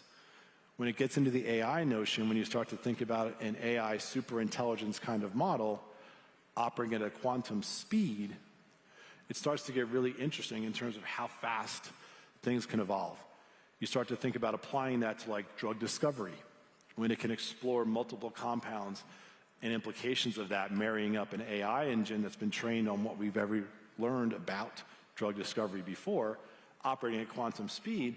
We could be solving for long-term medical challenges in minutes at that pace. Is our environment, is our economic system ready for that type of a model going forward? That's the other challenge, is that we're not always flashing forward to the economic implications of these outcomes. Are we thinking about what it does to certain industries and sectors when these capabilities start to come online, become accessible to everyone? So the democratization of capability that these technologies are providing is driving that explosion of innovation. And all of a sudden, everyone out there who's ever had an idea but never had the path or the channel to manifest that idea into a business, an economic driver, an invention, et cetera, is going to find many of those barriers removed by AI, by quantum, by new manufacturing, such that if I can think it, I can make it real. usually in a matter of hours in some cases. I've never written a line of code in my life, but I know that I could launch an app within 24 hours with just asking AI to help me along the way. Those capabilities are only going to get better. That proliferation of innovation is only going to get faster moving ahead, which is exciting, but you also have to start to think about how do we then value that going forward. If you have an idea, but I can copy that idea in 2 seconds, where does the economic value accrue over time? As a society, we're gonna have to start to think differently about how economics and the democratization of that economic model starts to change. A couple of others, digital assets, Bitcoin, crypto, that's kind of been the buzz term for quite a while. There's been a lot of debate about the value of it, what's the role of it going forward. The hype curves around this thing have bounced around for the last 10 years. Again, like AI, the genie's not going to go back in the bottle. We're not going to shut down the notion of digital assets. In many ways, digital assets are going to become more critical going forward because more and more of our capability are going to be housed in these digital areas. At KPMG, we have to look ahead and say the way clients consume our advice and counsel to them has traditionally been by people showing up and bringing that knowledge with them in their heads. And we do work together and they benefit and we benefit. We charge for that knowledge that they don't have. That's great. In the future, they could consume that differently. That IP could be housed in a digital asset that their own people use, that they can now do the work that we're doing for them, but using the knowledge that we've gained over the last 50 years building these capabilities out, but we're not transferring that knowledge to them in a different way. So you have to start to think about what these digital assets look like. How does it change the way we think about economic commerce? How do we transfer funds to each other? How do we ascribe value to these different domains? So this digital asset narration, you start to think about how does it look when you think about the economic implications of visitors coming to your cities. Are they going to want to start to pay more in digital asset going forward? Is the asset itself a coin? What if the asset is my intelligence? What if I start to trade my knowledge for your knowledge in an old bartering system, but all facilitated through a digital asset capability system? And lastly, space. Space is no longer the final frontier, to steal a line from Star Trek years ago.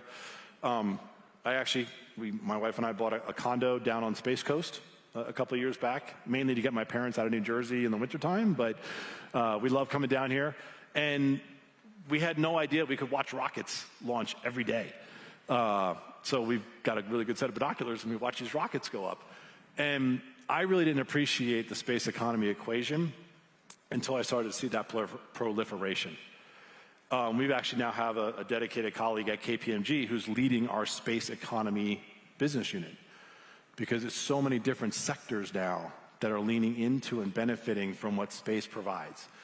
In the telecommunications space, medical device space, materials space, transportation space, all these different sectors are looking at space, literally not to borrow the term, all those sectors are looking at this as a new platform and opportunity space to experiment, to take innovation forward, to bring new business models forward, looking ahead to that. So space itself is no longer a boundary. Space is a ripe area for opportunity. Again, playing off of what these other capabilities allow us to do, new manufacturing techniques, new AI, new digital twin opportunities. All these different areas allow space exploration to now be cheaper and more economical than it ever was before. With those barriers falling, innovation around space rises.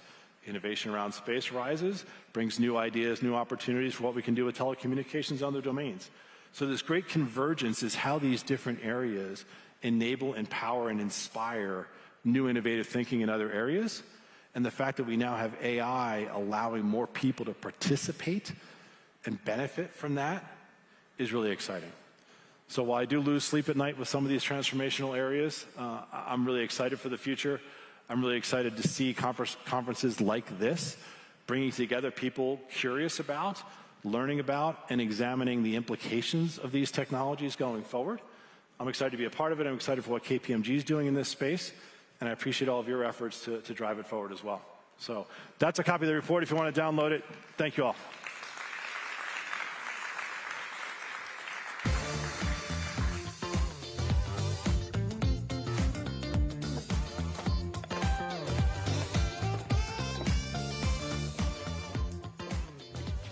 Thank you, Kevin, for that info on AI and the economy. I'm most impressed that he tries to explain this to his parents. He is a good son.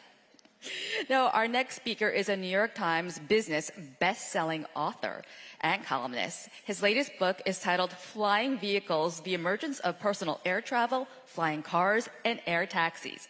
Please welcome Chuck Martin.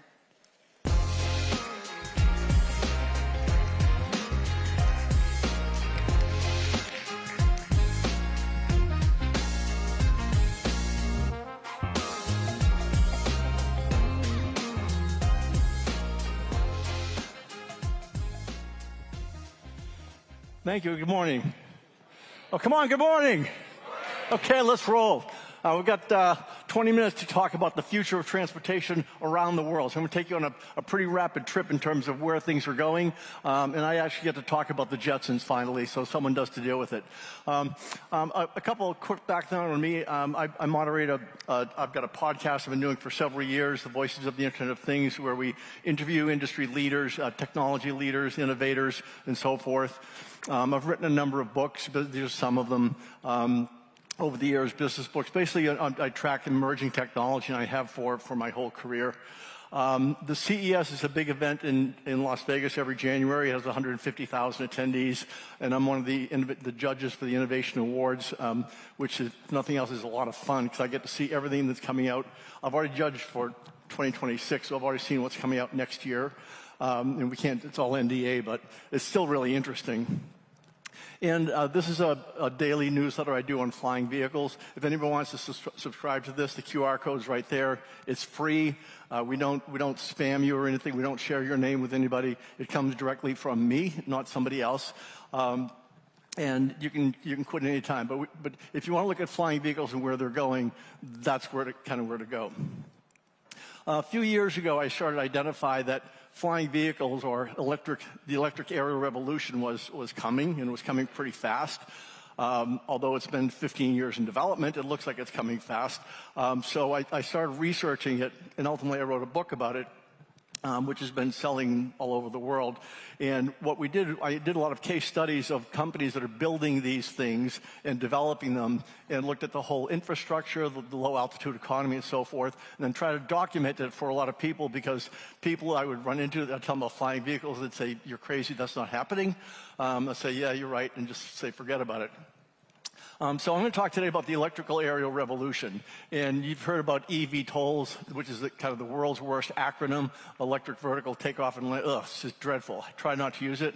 I'd like to use the literally electric aerial vehicles. They're flying things that are electric. And there's a low altitude economy, and some of the characteristics of this economy are they're electric. They take off and land vertically. They go straight up and down, kind of like a helicopter, except straighter and quieter. They don't need an airport, although typically they start at an airport because they have the infrastructure already. They fly at a few thousand feet, not 30,000 feet. And it's a global phenomenon. It's happening in Orlando. It's happening on the west and the east coast of Florida. It's happening in California. It's happening in Dubai, United Arab Emirates, China, Singapore. It's happening everywhere. And I've documented a lot of these cases. So the realities of the market are they're going to be winners and losers, but it's going to be the market that determines who the winners and losers are. There's a really high cash burn rate. It's very expensive to keep these things going. So they're going to see a lot of mergers and acquisitions. They've already started. And there will be pivots where a company will say, we were doing this, but we're actually going to do this now because this is really not going to work in the market. So we're going to use this. And a lot of this is timing. A lot of this is the time they're coming out right now. It's not because everyone just in the last year said, hey, let's go build a flying thing. It's because they've been in development for 10 or 15 years. So this is not a new thing. It's just that battery technology has gotten better, propellers have gotten better, electric motors have gotten better, and it's now coming to fruition. We'll talk about regulation a bit because there's the development and then there's the actual execution of it. Some of the failures, this is Lilium Jet.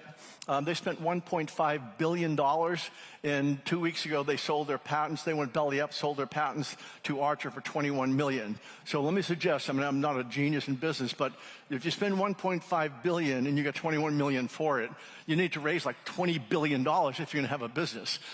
Anyway, that's one example of a failure. Another is Hyundai. Hyundai Supernal. This is not yet a failure. It's paused. Because Hyundai, I mean, they have enough money, they don't have to kill something. They can just say, well, let's hold off on this.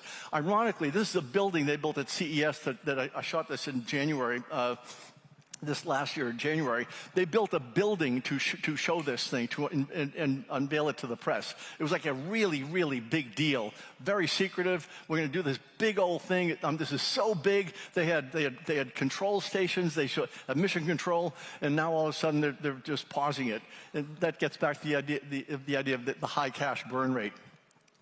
I want you to think about vehicles in a different way. They're really different categories. There are, in fact, flying cars, although it's kind of a stretch. But everyone likes to talk about flying cars because that's sort of the sexy thing to say. And when I tell people I talk about flying cars, like, yeah, right.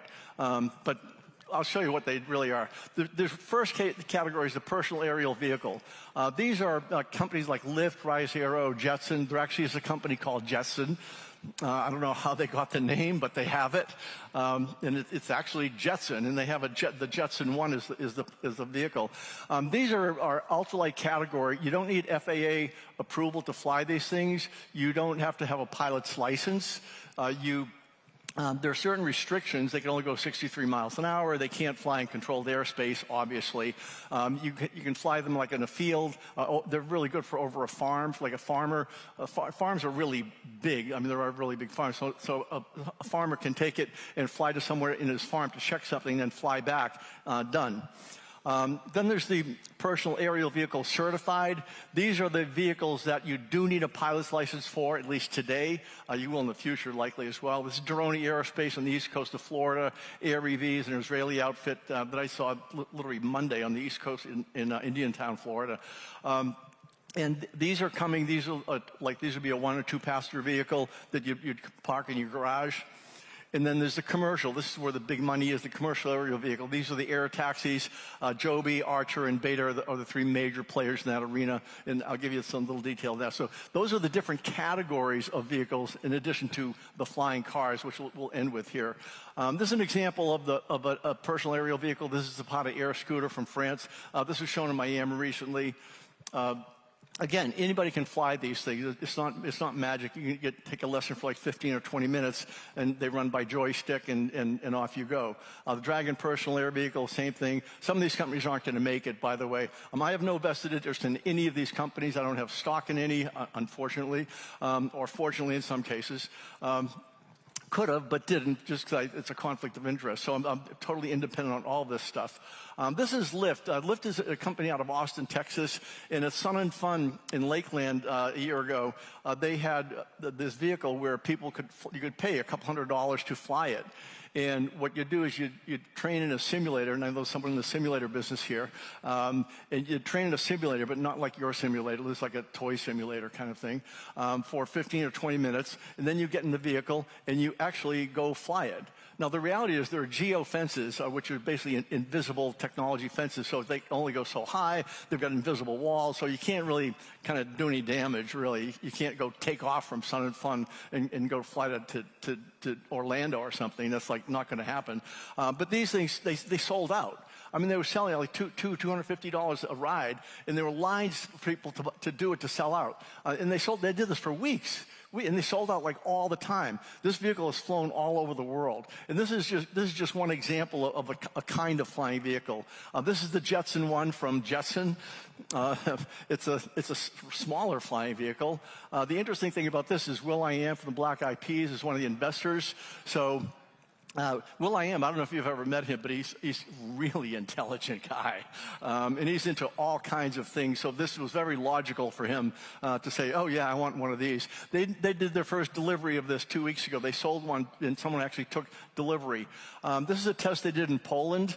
Again, this is a global phenomenon, and they were looking for mountain rescue, using these for mountain rescue. They went 4,000 feet, and this is a sort of a government approved kind of thing, just as a test. This is the Rise Aero. That's me flying that. I'm not a pilot. I don't pretend to be a pilot. But as I was researching this, I wanted to see what this thing was like. So I went to Rise Aero outside of Cincinnati and got the little training, and then flew the thing, and it was really kind of fun. I wouldn't have bought one, but Anyway, this company is still looking for financing. So it's second category, the personal aerial vehicle certified. These are the drone and ARV. Like this is the drone. This is their prototype. They've been developing this for years, like quite a few years. They had a flying prototype, and they scratched that and moved to a different model. They just got $15 million funding from the Mideast, so they're financially backed. They're in Pompano. And they've got a simulator and so forth. And this was Monday. I was at Indiantown, Florida. This is the CEO and founder of AREV, and they have a flying vehicle. It'll be certified. And if you look at that slide on the right, that's the U.S. Army. They have sold these to the military. The military is behind a lot of this stuff because it's functional, not necessarily to move people, but to move stuff. Because in the military, logistics is really key, and these things are really, really good at logistics. So you can put something in it, close it, off it goes, it knows where to go, it's quiet, it gets there precisely. This is the actual Air One vehicle. They did fly it there. It went 400 or 500 feet. It went out of sight, came back at this tiny little airport. I don't know if anyone, I'm sure you've never been to the Indiantown airport. It is really in the middle of nowhere. And it's a small airport, but it's where they're set up, and it's logical. So this is an Israeli company. They have a 30,000 square foot manufacturing facility in central Israel, and they're moving it to Florida. So there's an example. They're now established on the west coast of Florida, and that's where they're going to be. So the commercial, this is where the money is. This is where the big players are, and I mean like serious money. This is Joby Aviation, Archer, and Beta Technologies. This is the Joby Aviation. This is at an event they did in Abu Dhabi that I was at, where they had all these things, and all these things were flying, by the way. I mean, these things do in fact fly, in test mode, of course. Joby Aviation is tied up with Virgin. They're also tied up with Delta Airlines, and they've raised $2 billion, more than $2 billion now so far. They got $894 million just from Toyota. So you can see that they're really tied in with the very major brands. These aren't little startups. These are going to be big businesses, and there are big businesses behind it. And they're working with the Air Force. Archer Aviation, again, they're the other very major player. They've raised $2 billion. It's a 4-passenger vehicle with a pilot and a little bit of luggage. And their goal is to do 20 to 50-mile trips. That's what these things are designed for, basically quick back and forth. You go from JFK to downtown in 10 minutes, or from Heathrow to downtown in 15 minutes. If you could do that in London instead of what they have to do in London, like that would be amazing to happen. And then they have a 10-minute charge. They have to keep running back and forth. They're tied up with United Airlines. And they're going to be doing the New York taxi business. These things are actually getting set up for a shuttle. Signature Aviation, which is the major player here in Orlando, which I'm sure you're all aware of, they're partnering with the whole United Archer deal, which is a really innovation thing. The point is there are significant, really great companies behind this stuff. It's not like just a startup that's going to kind of try to wing it. Beta Technologies, they're in Burlington, Vermont, of all places, which actually is a really great place. My two sons went to school there. My wife was from there, so I'm very familiar with Burlington. They've raised $1 billion. Next month, in a few weeks, they're going public on the New York Stock Exchange at an expected $7 billion valuation.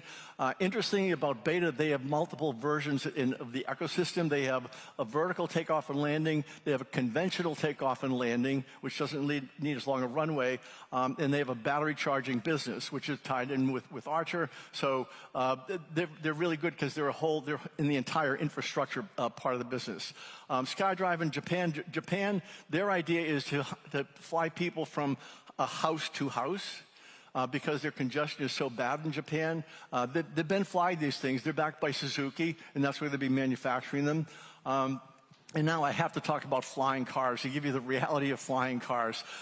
This is an actual flying car. This is what they look like, and I'll tell you about the practicality of it. This was shown at the Detroit Auto Show. It was at CES as well, and we've all seen it. And it does in fact fly.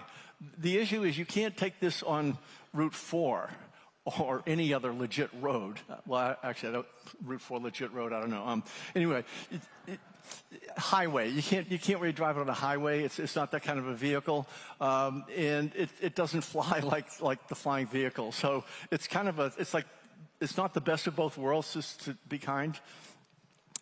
More interesting approaches. This is the Xpeng Aero. This is from China.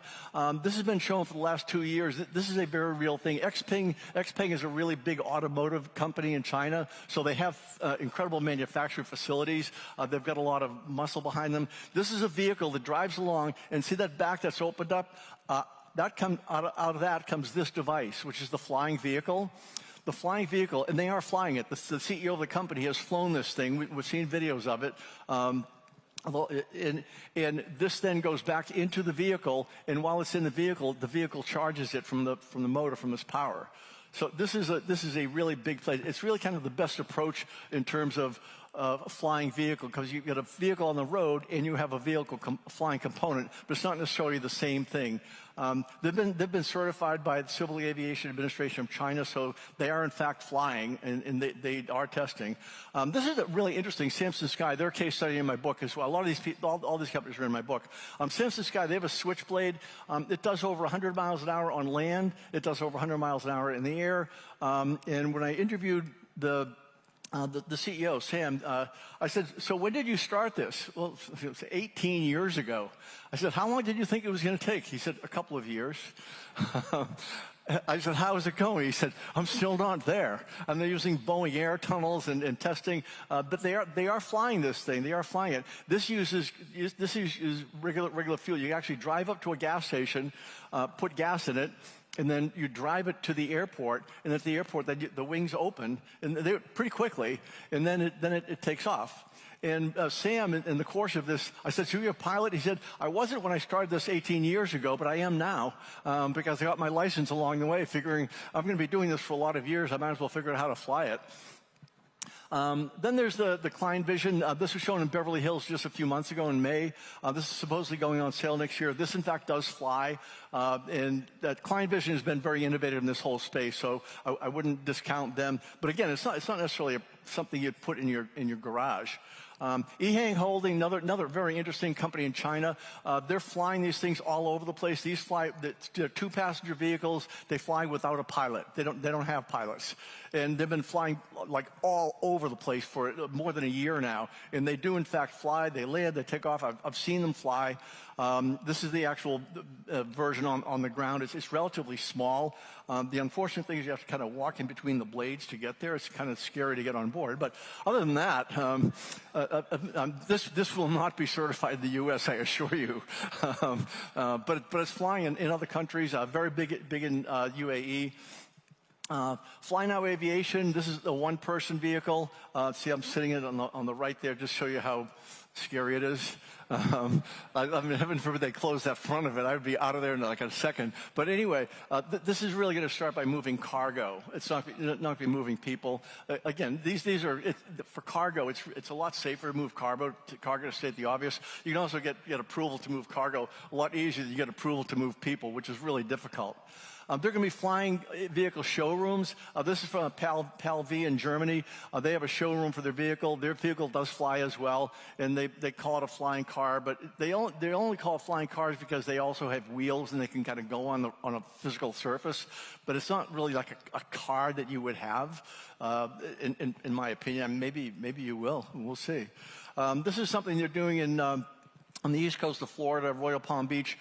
This is a vehicle from Australia that they would be showing in there. But their idea is that you'd have a showroom, just like a car showroom, and someone would come in and look at the different kinds of vehicles. Because longer term, there are going to be a lot of these vehicles. When you talk about quantum, and the sky's going to be filled with these things, and what quantum can handle an infinite number of variables, and that's what you're going to need these things with, things at 30 and 32,000 feet, things at 3,000 feet, things at 800 feet. You're going to need something tracking all that stuff, which is a really lot of technology. This is Luftkar. This is another case study in my book. This is one of the really interesting approaches. This, I believe, in my opinion, is the best approach to a flying car, if you will. There's a flying component, which they call the the flying forklift, and it flies, and it comes down, and it basically then attaches to a vehicle, a regular vehicle, and then it picks up the vehicle, flies, and then to go where it's going, and then it stops, and then the vehicle goes out. So that's kind of the approach, because then to think about a flying car, you need to get the DMV in any particular state or city or region, the DMV and the FAA, Federal Aviation Administration, to approve these things, which is really, really difficult. The FAA is all over this, by the way. I mean, you're not going to be flying these things until they're totally approved and totally approved safe. For any constellation, every person I interviewed in the book, and it's a lot of people, every single person I interviewed, safety was the first thing they talked about. It's like safety and then all else. So safety is a really big deal in the infrastructure and the DNA of the industry. Lufcar also has an AI vertiport planning tool. So just like AI is everything else, it's obviously coming into this space as well. There are companies using AI to develop their vehicles, and they're going to continue to do that. So if anyone wants to subscribe to my newsletter, again, this is just click on this. It's free. We don't bombard you with a lot of stuff, and you can read about flying vehicles pretty much all the time. Anyway, thank you so much for all of your attention. I appreciate it, and rock Orlando.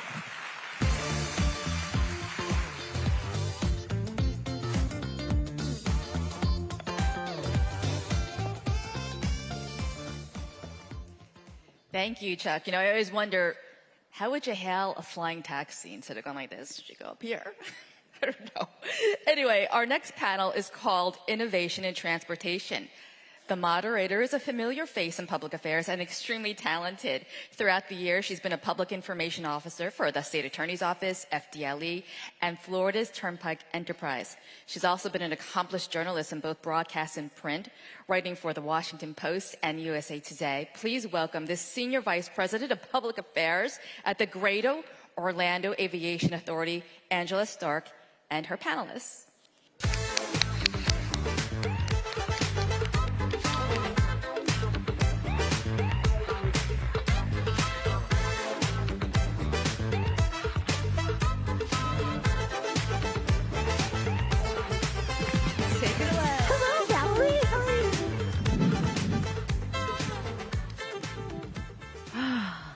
It's a great day to be in Orange County. Happy Friday, everybody. It's so good to see you.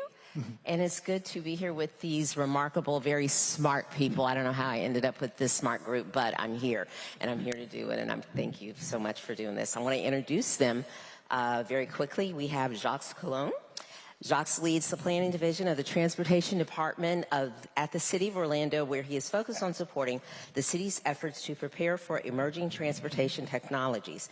This includes advanced air mobility, connected autonomous vehicles, and unmanned aerial systems. His work covers a multitude of integration, passenger experiences, and the intersection of transportation and land development. He is part of the core team to reimagine the city's growth management plan so that it is future ready, flexible, and safety focused, and he knows how to wear a tie. Let's just say that. Oh, thank you. Mike French. Mike serves as Vice President of Resident Success at Signature Aviation, one of the world's largest network of private aviation terminals. He is heavily involved with Signature's strategic initiatives supporting the future of electric aviation and advanced air mobility. Prior to his current role, Mike held the position of Regional Vice President, overseeing operational excellence across multiple sites. He has worked for Signature in key leadership roles in Denver and St. Louis after beginning his aviation career at St. Petersburg, Clearwater, Florida, and he is a certified member of the American Association of Airport Executives. Alyssa Barber-Torres. Alyssa is the Chief Innovation and Emerging Technology Officer in the Office of Orange County Mayor Jerry L. Demings. With more than 30 years of experience in transportation, technology, economic development, and more, Alyssa has managed projects to plan and implement advanced air mobility, micro-mobility devices, electric vehicles, and other transportation technologies. Her technical expertise has been recognized with several appointments to serve on national committees and research project panels. And of course, our guest was Chuck Martin, who is, if he didn't tell you, he was one of the top 50 global thought leaders and influences of the Internet of Things. for 2025. We're glad to have him with us as well. So we just saw Chuck's presentation. Let's just jump in there. I took my own notes. Alyssa, what are your thoughts? Well, I'm sure like many of you, I enjoyed Chuck's presentation and how it highlighted for us the many aspects of working with advanced air mobility. Mayor Deming's key pillars that guide Orange County and its operations are innovation, collaboration, and inclusion. And that showed me that the rate of innovation is high and the learning challenge is there, which we're meeting as an organization.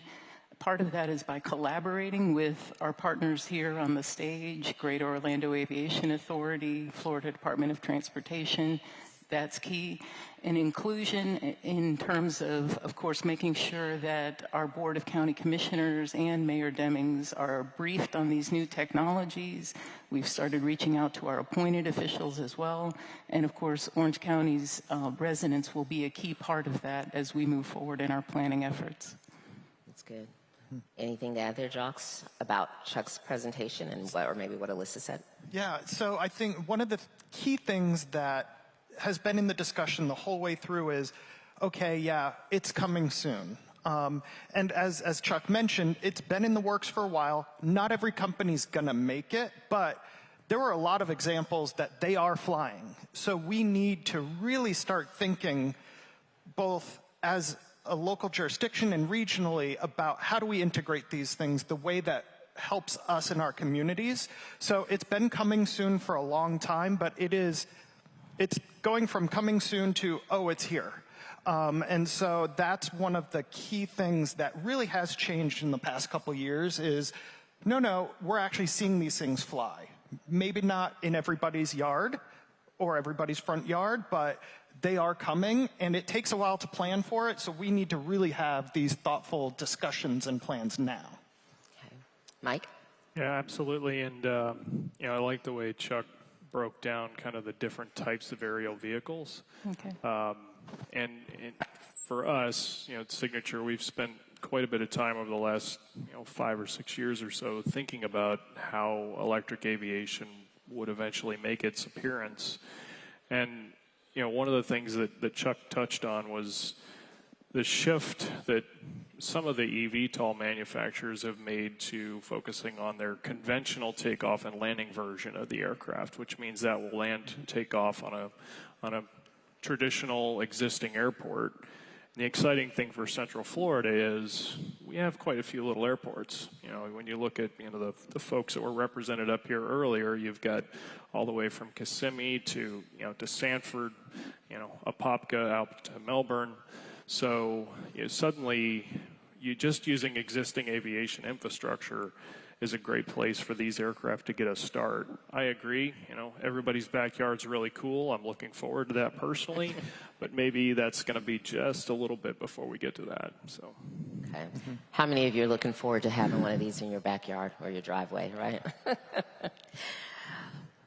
Chuck, you mentioned there's a dwindling list, kind of. You've talked about a couple of manufacturers that started off really strong. They've invested almost up to $1 billion, and now they're not here. Is that good for the industry so early in its development, or is it bad to see people, those companies fall by the wayside, or is it good because it has weaned away the weaker ones, or do you think you'll see them return? Interestingly, when we started the book a few years ago, everyone we talked to in some of these companies that don't exist anymore said that some of these companies won't exist anymore. And ironically, some of the companies that said that don't exist anymore, which I don't know if they got the irony or not, but there has to be a shakeout. Just like in the industry, there are so many innovators. I only show you just a few of the things that are being in development. I mean, there are hundreds, there are thousands of these things being developed. In terms of the personal aerial vehicles, there are you can go develop one of these at MIT in a month, and it'll fly as well as any of these other things. It's not really difficult anymore. It's all off-the-shelf technology, not the stuff that Signature should be dealing with. That's the other extreme. Right. There are really two extremes of this. But what's going to happen is, in my belief, is someone's going to be driving along, and they're going to see one of these things flying, and it's going to be like, what's that? And then they're going to start to check into it. And right now, the public is not aware of this. People here are aware because of what you all do. But the general public, they have no idea of what's coming. There's going to be a sky. There are going to be thousands of these things in the sky at a time. Thousands, not hundreds, thousands. And they're low altitude. They're going to be organized. I mean, this is not in 2026, just for the record. It's going to be a while. But they've got anti-collision technology built in. I mean, technology has just changed so much. I mean, you can go through a toll booth now at 80 miles. I mean, theoretically, I wouldn't do this, but you go through it at 80 miles an hour, and it still registers your license plate, and they're tracking license plates all over the country in real time. Large language models, we know where that's going, where they can predict the next word, the next sentence, the next paragraph, and they can write the story for you.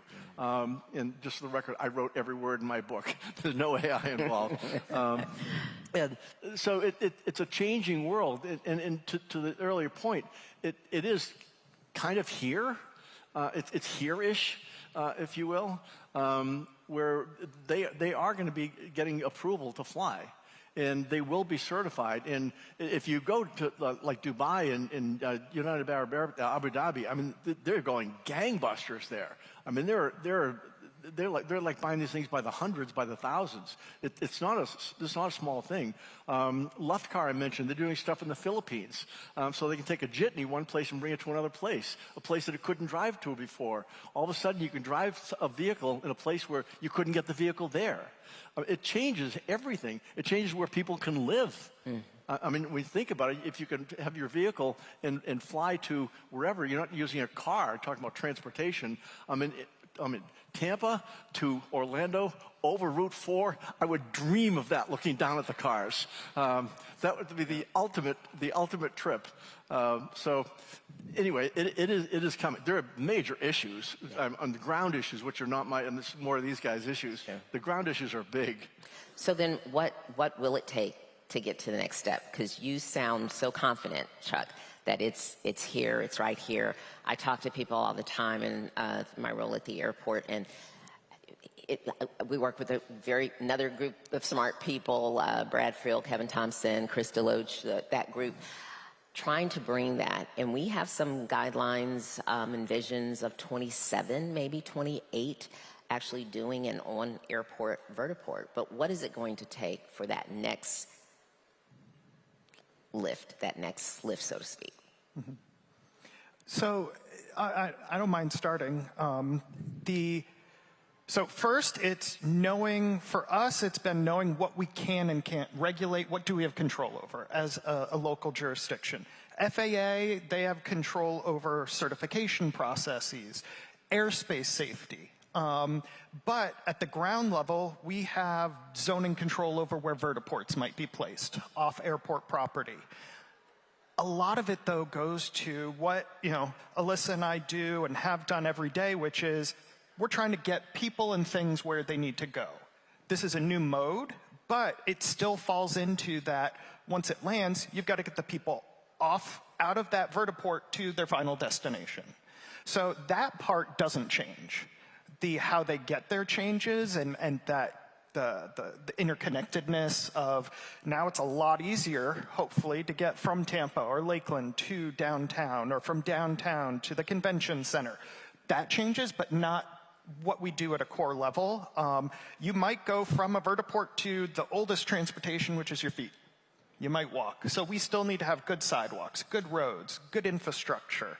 So it is a lot of new, but the basics still really apply. Yeah, where we've seen the most progress is where it's a team effort, right? It's the collaboration with government at all levels, federal, state, local, with our airports, certainly. The OEMs have a role for sure, the aircraft manufacturers, but probably more importantly, the operators of those. Some of these manufacturers plan to operate the aircraft themselves, but many of them are going to be selling them to an operator. For instance, Chuck mentioned Archer planning to sell their aircraft to United Airlines. And then it's the ground handlers, such as Signature, a number of different, partners involved in that, suppliers. It's the, how are we going to communicate with these aircraft? There's the data integration as far as how these aircraft are going to operate in and out of the airspace. Vertiport developers, and in terms of their partnerships with, cities and local government on where those vertiports are going to be placed. Getting them in the right place is going to be critical, right? Because if it's in a location where people don't want to go, then there's no compelling reason for this any more than it would be for them to take an Uber from that to or from that spot. And so it's really when you get those multiple diverse groups of folks together in a room and really start talking about specific locations, right? When you move from this theoretical kind of general talk and you start talking about specific locations, you start talking about specific markets. We're having some really great conversations with a number of different parties about Central Florida, and that's when it really starts to get real, and you really can see a path to 2026, 2027, possibly seeing these aircraft starting to operate here in Central Florida. So certainly I would say collaboration, communication, partnership. So I agree with those key elements that they've highlighted. I think in particular, as mentioned, the regulatory environment changing, from the federal, the state, and at the local levels does create some complexity there, and development relies on certainty and knowing what the rules are. So once we can get to that point, I think what's key for us and what we've already started in Orange County is that education process. We've met with companies, like Mike's, to talk about what the county's rules are, what the community is like. And we've also worked with Orange County internal staff across 17 different divisions and offices to make sure that they understand advanced air mobility. And that's everything from the convention center to fire rescue to our planning and zoning staff, to make sure that the experience of people like Mike who want to come to Orange County and invest, that the streamlined permitting process that we've implemented extends to advanced air mobility as well. So that brings me to, if we're going to do all that, the first question that the consumers have is it safe? How would you say that next? And we did this with AV, autonomous vehicles. We do it with any new ground transportation or new technology. How difficult is it to either convince, is it the public, the consumer, this is okay, it's safe? Well, to Mike's point, the details haven't been worked out yet. Right. Like, for example, I'll give you one example, weather. Weather is not designed to track low-level weather. It's designed to track weather up there or down here, not at the 3,000, 4,000 feet level. And these things, they're not like a 737. They don't fly like all the time because you've got weather conditions. And if weather, when I was flying that thing, we had wind gusts of 24 miles an hour, and I went sideways. I was talking to the pilot, I said, is this normal? He said, oh, you're okay. I said, oh, okay. But the reality is that there's no, like, once you start dealing with the details, you're going to be like, okay, when do they fly? When do they not fly?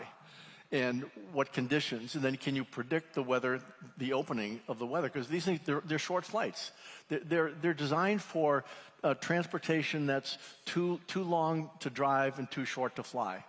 And that's kind of the rule of thumb. And the other thing, the economics.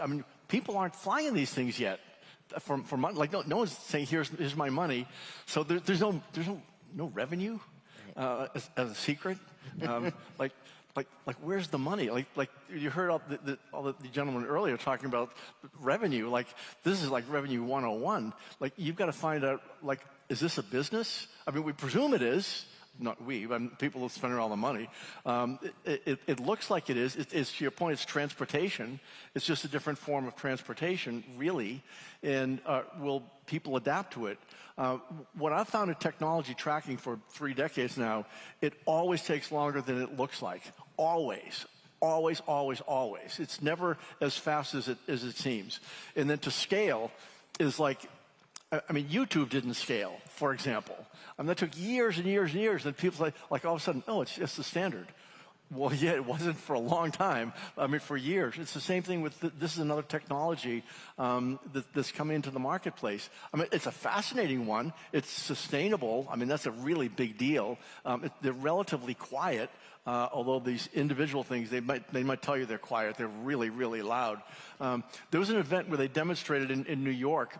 It was a media event, and they were flying I think, a Volocopter, which just test flights in Tampa as well. Volocopter and somebody else, I forget who else. And there was a helicopter tracking them, and this was a lot live on video. And this big media group was down below saying, they were complaining like I can't hear it. Like, yeah, like that was their complaint, that they couldn't hear it. So there are a lot of elements, and once you get it down to, which I think to Mike's points, these are great points. Once you get to the details of, like, okay, let's see what it looks like. Where's the electricity come from? That's not my arena, but is there enough electricity to charge these things every time they land? Where does it come from? We're going to talk about that because I know, Mike, we all have mentioned we've got, and my husband works for an EV car company, so I'm always under like this, this car, that car, and I'm thinking, oh, I don't want to take the EV because there's that range anxiety. But there's also the electrical grid. There have been power outages, infrastructure, grid blackouts. Are we ready to even take on EVs? It depends. And, at airports in general, which I can speak to, and really even you get into the city centers as well, there's a lot of new demand on electricity. The speaker that was up here just before Chuck talking about, AI and the amount of energy and computing costs as well. But for us, there's a push towards electric ground handling equipment, right? We even have electric fuel trucks in some places. The tugs that we move aircraft with and other equipment, many of them are moving to electricity. Our customers are adopting EVs in higher and higher numbers, so there really is a concentration of the need for the power. And when we go ask the local utilities, in some cases the answer is, yeah, sure, we've got plenty of power. And then in other instances the answer is, ooh, we're going to need to install a new substation. That's probably 24 to 36 months. Here's what we can give you now. And then, just like any EV, these things are, if they only have, the ability to slow charge, plug it in and wait a day or two. So it's definitely the availability of electricity, I think, is one of the long poles in the tent for sure. So, Alyssa, do you see that as a problem as well? I agree, and I'd add to that the workforce, I think, is a key component of that as well. Orange County takes that very seriously and makes grants annually to organizations offering STEM education for students and professional development for educators as well. And that starts at the elementary level all the way through the college age, because we can bring these technologies here, we can build things. At the end of the day, it's the people that make that work, and these are complex environments, as you mentioned. The safety is key, the technology is emerging, and we need to make sure that the workforce at various stages, that pipeline is there, and that they have that access to opportunity. Josh, I'm going to ask you to pick up on the workforce. We always hear Central Florida is a great place to kind of start this, but is the workforce ready? Do we have the skilled labor that we would need to start this revolution? So we have a lot of really great organizations here. I've seen several in the audience that are working to bring up companies that provide some of these services. I was at Full Sail a couple weeks ago with the National Center for Simulation, their symposium, and Plug and Play is working with a company that's working on unmanned aerial system detection. There's a lot of things happening out there. The challenge is, from my end, as somebody who's on the local jurisdiction side, we have a great simulation sector. It's very focused on defense. And luckily, we don't have to worry about defense in our operations at the city. So we have a lot of resources with UCF, with Florida Poly, with a lot of organizations, but we do need more to connect our cities, our regions, and those groups and companies with this new need. And getting into the details of what is the need. So we know the need for aviation right now is different than the need in the future. Okay, maybe we won't need as many pilots if these are autonomous, but we may need more people in detection of, if we have drones in the airspace, as well as all of these. We'll need that back end also with the electrification, that side of things, and how do we accommodate fixing all the electric drivetrains and batteries. And one thing I did want to touch on for the last two questions is power is important for emergency operations as well. Safety is so multifaceted that it can be safety of the aircraft, safety on the ground.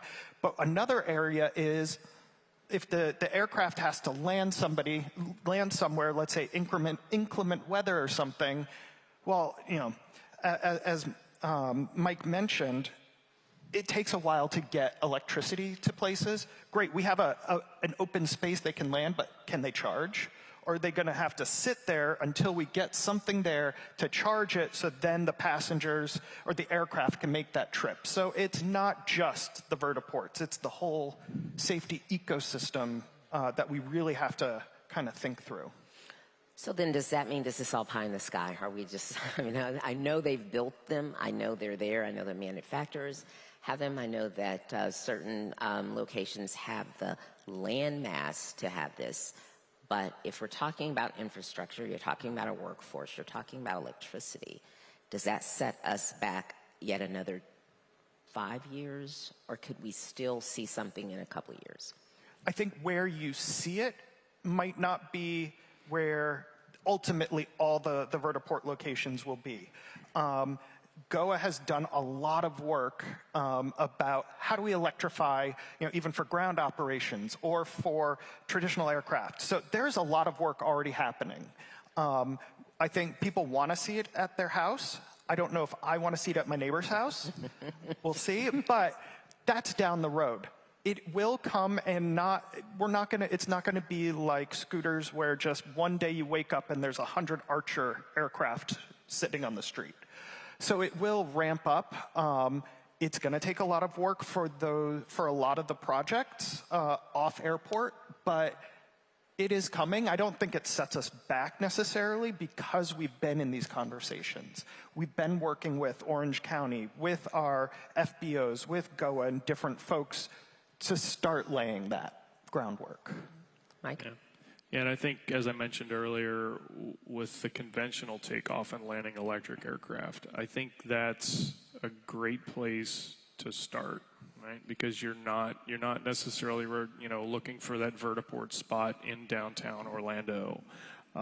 You're going to be able to connect existing airports, right? You can start thinking about making that dream connection between Tampa and Orlando, so those of us that do that on a regular basis don't have to drive down I-4. And that brings electric aviation into people's viewpoints in a way that people are used to seeing aircraft operate from one airport to another. It just happens to be electric. Okay, now it also, it gives the FAA, right? You mentioned safety, right? And these aircraft, in particular the commercial aerial vehicles, they're being certified to the same level that a product from Boeing or Airbus is being certified, right? Because they are intended for commercial operations. So yes, they will be safe, but that takes time, which adds to cost, right? And that's where the conventional takeoff and landing aircraft take away some of the complexity of all the vertical lift and distributed propulsion and some of those sorts of things. And you start to be able to see these aircraft actually out there operating and flying. It gives ground handlers such as ourselves an initial use case to enable putting the charging equipment out there, so that now when eVTOLs do get through the certification process and start showing up, and when those initial vertiports start showing up in downtown Orlando, now you can start connecting an airport to an off-airport site that's meaningful and compelling. So I can't tell you when. We want a date. That's the big question, I think, in the room, right? When? I'm not the guy with that answer, but I'm still optimistic that we'll see it in the next 3 to 5 years. Okay. Yes. Chuck? Well, certainly 3 to 5 years. Yeah, no doubt about that one. That's easy. I like to under-promise, over-deliver. Yeah, probably 2026 they'll be certified. I used to say 2025. Yeah, in next year I may say 2027. Then I'll be citing Mike. But nobody knows is the reality. They're all going through the testing now. Remember, these things, especially the air taxis, they have to go up, and then the propellers have to actually turn. There's a lot of hardware technology involved in this stuff, and then they have to have wing-borne flights. So they have to be flying with wings as opposed to the lift with propellers. It's kind of a different thing, and it's complex. They have Archer and Joby have both passed those. Now they're doing the test with pilots. All these things, just so everyone knows, they all get tested without pilots first, just by regulation, which means they all can fly without pilots. In the long term, objective is that these things will fly without pilots, not necessarily Archer and Joby, but others that are coming down the pike, like EHang in China. They fly without pilots. When the U.S. public will accept that is anyone's guess, since they aren't even flying them with pilots yet. But that's kind of the business model. The Uber business model, the original IPO business plan said they cannot succeed if they always have drivers. That was in the IPO prospectus, which is why you're seeing self-driving cars now, which was supposed to be, I don't know how many years. I've been writing about this for probably 10 years. And they're now working in some cities, California, Phoenix, and so forth. But it takes a real long time before it gets into the market and accepted by the market. And those are two different things. And the flying vehicle thing is going to happen, but we don't know. Nobody knows. It's logical to happen. It should happen. There's the technology to make it happen. So kind of it walks like a duck and looks like a duck. I mean, I'm guessing it's going to happen. And there are billions and billions of dollars riding on it, many billions. Speaking of the money aspect, I saw you give a couple of numbers in your presentation. Can you tell us well, first of all, can we agree on what we call these things? I've heard electric air vehicles. I've heard electric vertical takeoff and landing. There's so many named personal aircraft. What are we calling it? I can tell you from a readership standpoint of what people read, just because we track readership. If you say personal vehicle, readership is through the roof. If you say air taxi, it's like, and if you say something like the vehicles that you fly without a license, they're like, oh, how much is that? Jetson? Oh, I can do that. But the pre-orders and the orders are two different things. The pre-orders are large. The orders are until they start delivering them. They're starting delivery now. Like the Pivotal you can actually buy, which is pretty cool. What's the cost? I'm sorry? What's the cost? That was, they're all usually probably $150,000 or so. I mean, like a very high-end car. They're not bought as primary transportation. No, they're not. They're toys. They're people who have kind of they can afford it. I mean, will.i.am can buy a lot of these if he wants to. But the reality, the in the garage ones, the two-car garage, and that's your point is great, by the way. I'd like one. I don't know about my neighbor. That's a real thing. That's like the vertiport. Yeah, we want one, but not near me. Right. And that's going to be a really big thing for communities because that means these things are becoming in like all the time, in and out. Well, yeah, pretty much. And that's going to be sucking in all this electricity from my community. Well, yeah. And who's paying for that? Just watch your tax bill. But they're quiet. They're relatively quiet. They're quiet. They're not as loud as helicopters. They're certainly not as loud as jets. And they are getting quieter and quieter over time. And they'll be in longer ranges over time. It's really the practicality of it. It starts to become practical to do it because you can fly from here to there pretty quickly. It used to be when I was traveling, when I lived in New York, and I'd go to Buenos Aires a lot just for various things. I would go to the Eastport heliport, and I'd get a free helicopter ride to JFK, and go from JFK right onto the plane and go to Buenos Aires. And that's kind of the United model, where you'll come in from somewhere else in Europe or wherever and land at Newark or wherever, and then you'll take one of these shuttles, and you won't necessarily it'll be built into your first class ticket price, which will be not cheap. But you won't see the price. It'll just be one price. And that's kind of the model of how it's going to start. And then eventually, the objective of all these companies is to get it priced down to the high-end Uber cost. Uber's involved in this, by the way, as well, obviously, because they're involved in everything. So they're already set up to, when the Vertiport lands the people, they'll either walk or they'll take the Uber, and the Uber will be right there. And it'll be end-to-end, which is a case study in my book of the end-to-end model, where you order your flight, and you get picked up, and it takes you to the vertiport. You do security at the vertiport, then you fly to the airport, then the airport flies you to where you're going, then the vertiport flies you to where you're really going, because where you're going is never where you land, to where you're going, and then the Uber takes you the rest of the way. It's a seamless thing, theoretically. That's the Delta approach. Sure. Alyssa.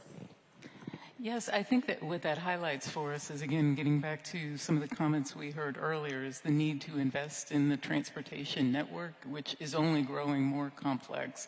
When we look at things like drone delivery, which is expanding the range now with changes in federal regulations, delivery robots, which are coming to Orange County and City of Orlando, things like autonomous taxis, the needs that we have are only growing as we try to balance all of these different modes while ensuring safety for the traveling public at all times. So Chuck paints an exciting vision for us, but it will take a lot to get there, of course. And while some of the market forces, economics, the consumer confidence and things will govern when we start to see these and to what magnitude, I mean, the responsibility is ours to start planning and collaborating, and we're glad to be a part of that process. We do talk about the regional network, the transportation network. I know the airport has a multimodal facility in which we have Brightline, and then it's next to the terminal, and we're the only airport in the U.S. that has that, and so then we're wanting to build a vertiport. But all of the regional connectivity, what are some other uses, though, for these aircraft? Just talking to some of our hospital systems, they're starting to think and look at, can an eVTOL, these electric aircraft, help with some of their existing operations? Both Orlando Health, Advent Health have operations where they use traditional helicopters. This is a natural progression in the future to, okay, these are quieter. Even though they're life-saving, operations, there's still concerns from neighbors. So they're quieter, maybe they're less to maintain over time. So that is one. Chuck already mentioned the cargo. Cargo is definitely one as well. And for us, and that goes back to an earlier question of what do we call it? Well, sometimes it depends on what it's being used for. Right. Is it being used for cargo? You're not simplifying it. You're complicating it for me, but go ahead. Because there's a lot of anything that you can, in this form, in this weight or range, anything that you would maybe put in a car, if it's valuable, if time is valuable enough, it may make sense to put in one of these eVTOLs. So it's going to look like a lot of different things across the region, and every area has different needs. For Central Florida, a lot of it may be tourism and connecting spaces for our visitors. In more rural areas, I know the Choctaw Nation has been doing a lot of work. They do not have the same roadway infrastructure we have. So their time, it's a lot longer to get from A to B. This can make it a lot easier to see a doctor, get medicine, do some of your daily needs as well. Yeah, I think a multitude of uses. I think you will see cargo, medical type operations initially, and then progressing into, it all comes down to the value of time for a given individual and what the price point is, right? And that's where, getting up and not sitting on I-4 between here and Tampa or St. Pete, what's that worth in terms of the function of that time, right? And so far as what to call them, I just call them aircraft. They just happen to be electric. But from a ground handling perspective, other than getting the power there, which we've talked about, it's really no different for us, right? We just simply plug them into charge as opposed to drive a fuel truck up to them. But I think it's going to each market is going to have a different use case. Certainly, New York, the metro area, their people are used to seeing helicopters transiting from the major airports out to, the island of Manhattan. That's a natural place where one of these could certainly drop in. Probably not initially at the cost of an Uber, but, maybe at you certainly also see an awful lot of black Escalades driving around New York, New Jersey, driven by chauffeurs, right? Does this start to get to that price point where it starts to replace those? So it's gonna come in a variety of different, flavors depending on, what community we're talking about. So. Yeah, first responder uses are really big in this globally. First responders, a lot of these companies that have these vehicles, they're marketing to the first responders because it's easier to get approval, but it's more immediate, it's more functional. It's not just a frivolous, let's go fly a thing. It's actually, let's fly a medical person to somewhere where we can't get to very quickly. And that's what this Poland experience was. They were looking at mountain rescues. And there's a lot of this stuff going on around the world. Firefighting, there's a vehicle in China. They have a vehicle, because the high-rises, ladders only go up so high, but they have buildings higher. They have a vehicle that will fly up and it shoots a rocket through a window, and it's got a tank underneath the vehicle, and it just shoots this fire retardant through the window. So those kinds of functions, police functions, because monitoring, we haven't even talked about drones. That's like a whole different thing. But police functions. But I believe that the first thing is to be moving things, not people, because it's way easier to move things, and if something falls out of the sky and it's a thing, it's less than a person falling out of the sky. And that's kind of everyone's approaching that, because let's debug it with cargo. Let's use first responders, because you can fly a doctor to a scene of an accident as opposed to trying to fly the person back to the hospital. And these things are way easier to basically operate than a helicopter. If anyone's watched medical helicopters, it's a big production. I mean, it's not like just, let's just send up the copter. I mean, that's not what it is. But these things, they're pretty quick. I mean, I've seen people get in, fly it, and go, and that does happen. Do you think the public would be more tolerant, or at least more supportive, and not that they aren't now, but just that we haven't seen it, if they know about those other cases? Yeah, I think so. Those use cases give people an opportunity to see these things operate, right? Because right now, other than a handful of folks, growing number of folks who have been to see Beta or Joby or Archer's test facilities and actually watch these things fly, they're intentionally being operated out in remote places where if something does go wrong, there's no harm. But as they get into our cities and operate in and around our communities for these other use cases, it does give people an opportunity to start to experience how it really isn't as loud as a helicopter, and I can start to see that as a mode of transportation. So it's doing some good, I think. Go ahead, Alyssa. I would say that from an Orange County perspective, of course, this is a conversation that we want to have with residents to find out what their needs, values, and preferences are. Of course, in Orange County, there are over 930,000 residents who are not within a city or town, and we are their local government across 500 square miles. That includes everything from many high-rise hotels in International Drive all the way to areas in rural Northwest and East Orange County that have one home per 10 acres. So when we look at the different use cases that are being highlighted by the panel here, we can certainly make the community aware of what those different use cases and the technology is bringing to us. But at the end of the day, it's what they tell us they need and what their needs and values are that we have to take into account before making those decisions. Okay, I think this is going to be the last question. I mean, you can tell me, how are they going to make money? Who's going to ultimately pay for that? Is this a landing fee? In Signature's case, Mike, are you charging the passenger as well as the manufacturer? What are your...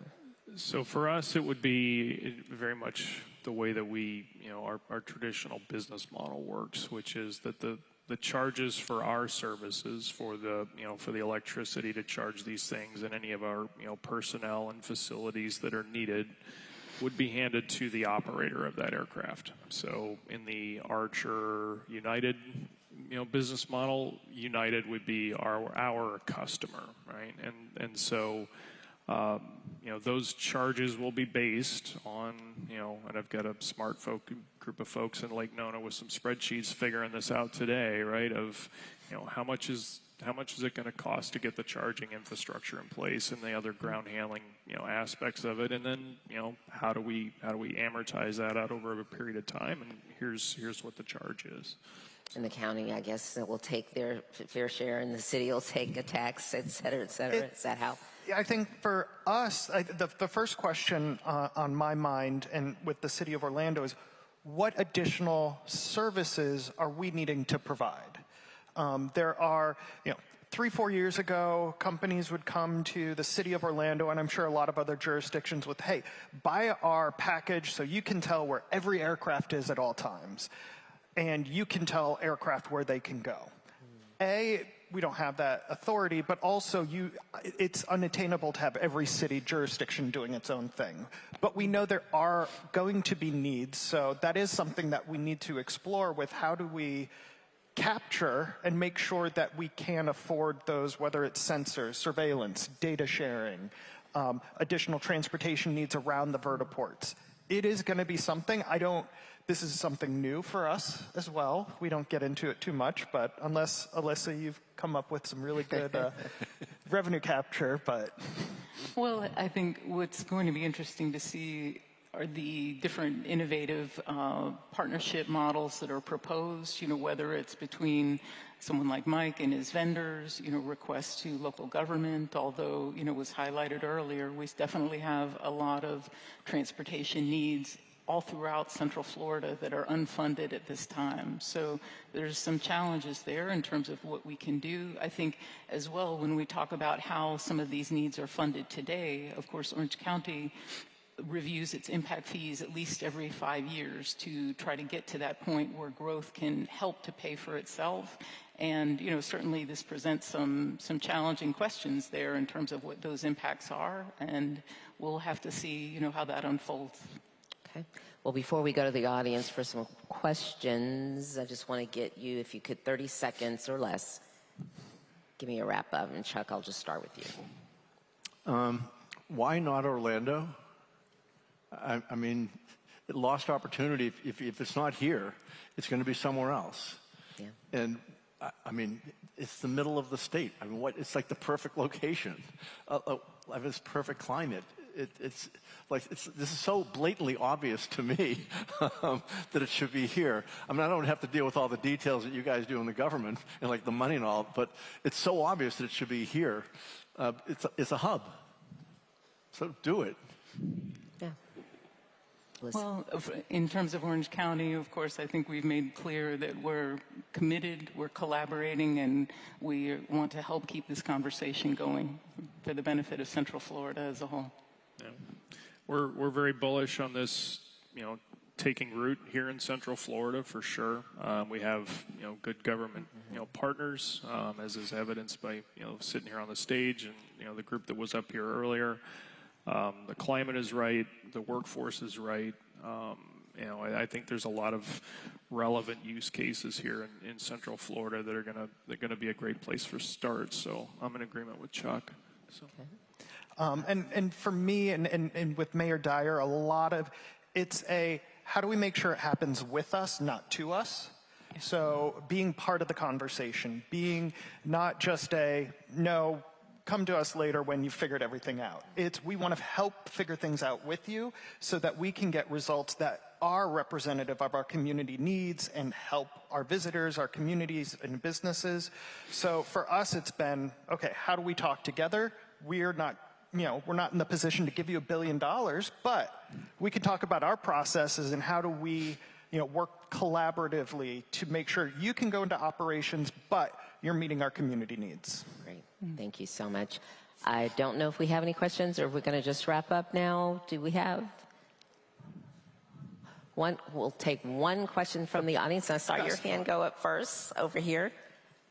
I think we have a runner that's gonna bring you a mic. Hi. Do you foresee that people will need an aviation pilot license and this to be like another version of the DMV? And training and education? Anyone? I can speak to what I've heard, and I think you've heard a little bit here. The ultimate vision is to not have a pilot.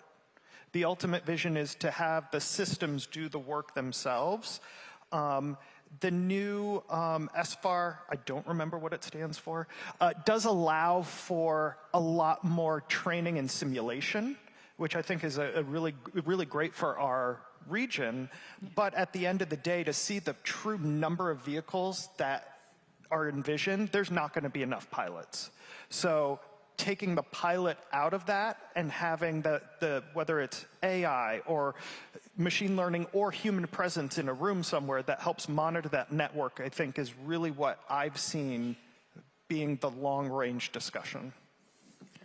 And I think from an airspace standpoint, a lot of it's going to depend on where you're operating these things. If and during your presentation, you talked about out on a farm is one thing. Operating a light aircraft of any type in and around a community or a congested area. My guess is, and I don't speak for the FAA, but my guess, I'm a private pilot, but I guess the FAA would require some sort of licensing for that. So, I think we have time for one more, I'm told, if there is one. Okay. Well, we certainly appreciate all of your expertise and your insight on this very fascinating subject, and not only subject, but new phenomenon, global phenomenon, as you said, Chuck.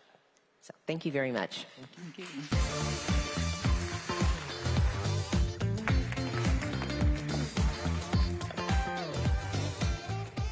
Thank you, Angela and panelists. It was very insightful information. And this concludes our program today. Maybe one day we will all be heading home in our flying cars. Wouldn't that be wonderful? Just wanted to take a moment to thank the presenters, moderators, and panelists for sharing your insightful information. And thanks to our sponsors. We couldn't do this without you. But big thank you to the students at Full Sail University. Woo! Great job. Hope everyone has a great day. Drive safely.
you.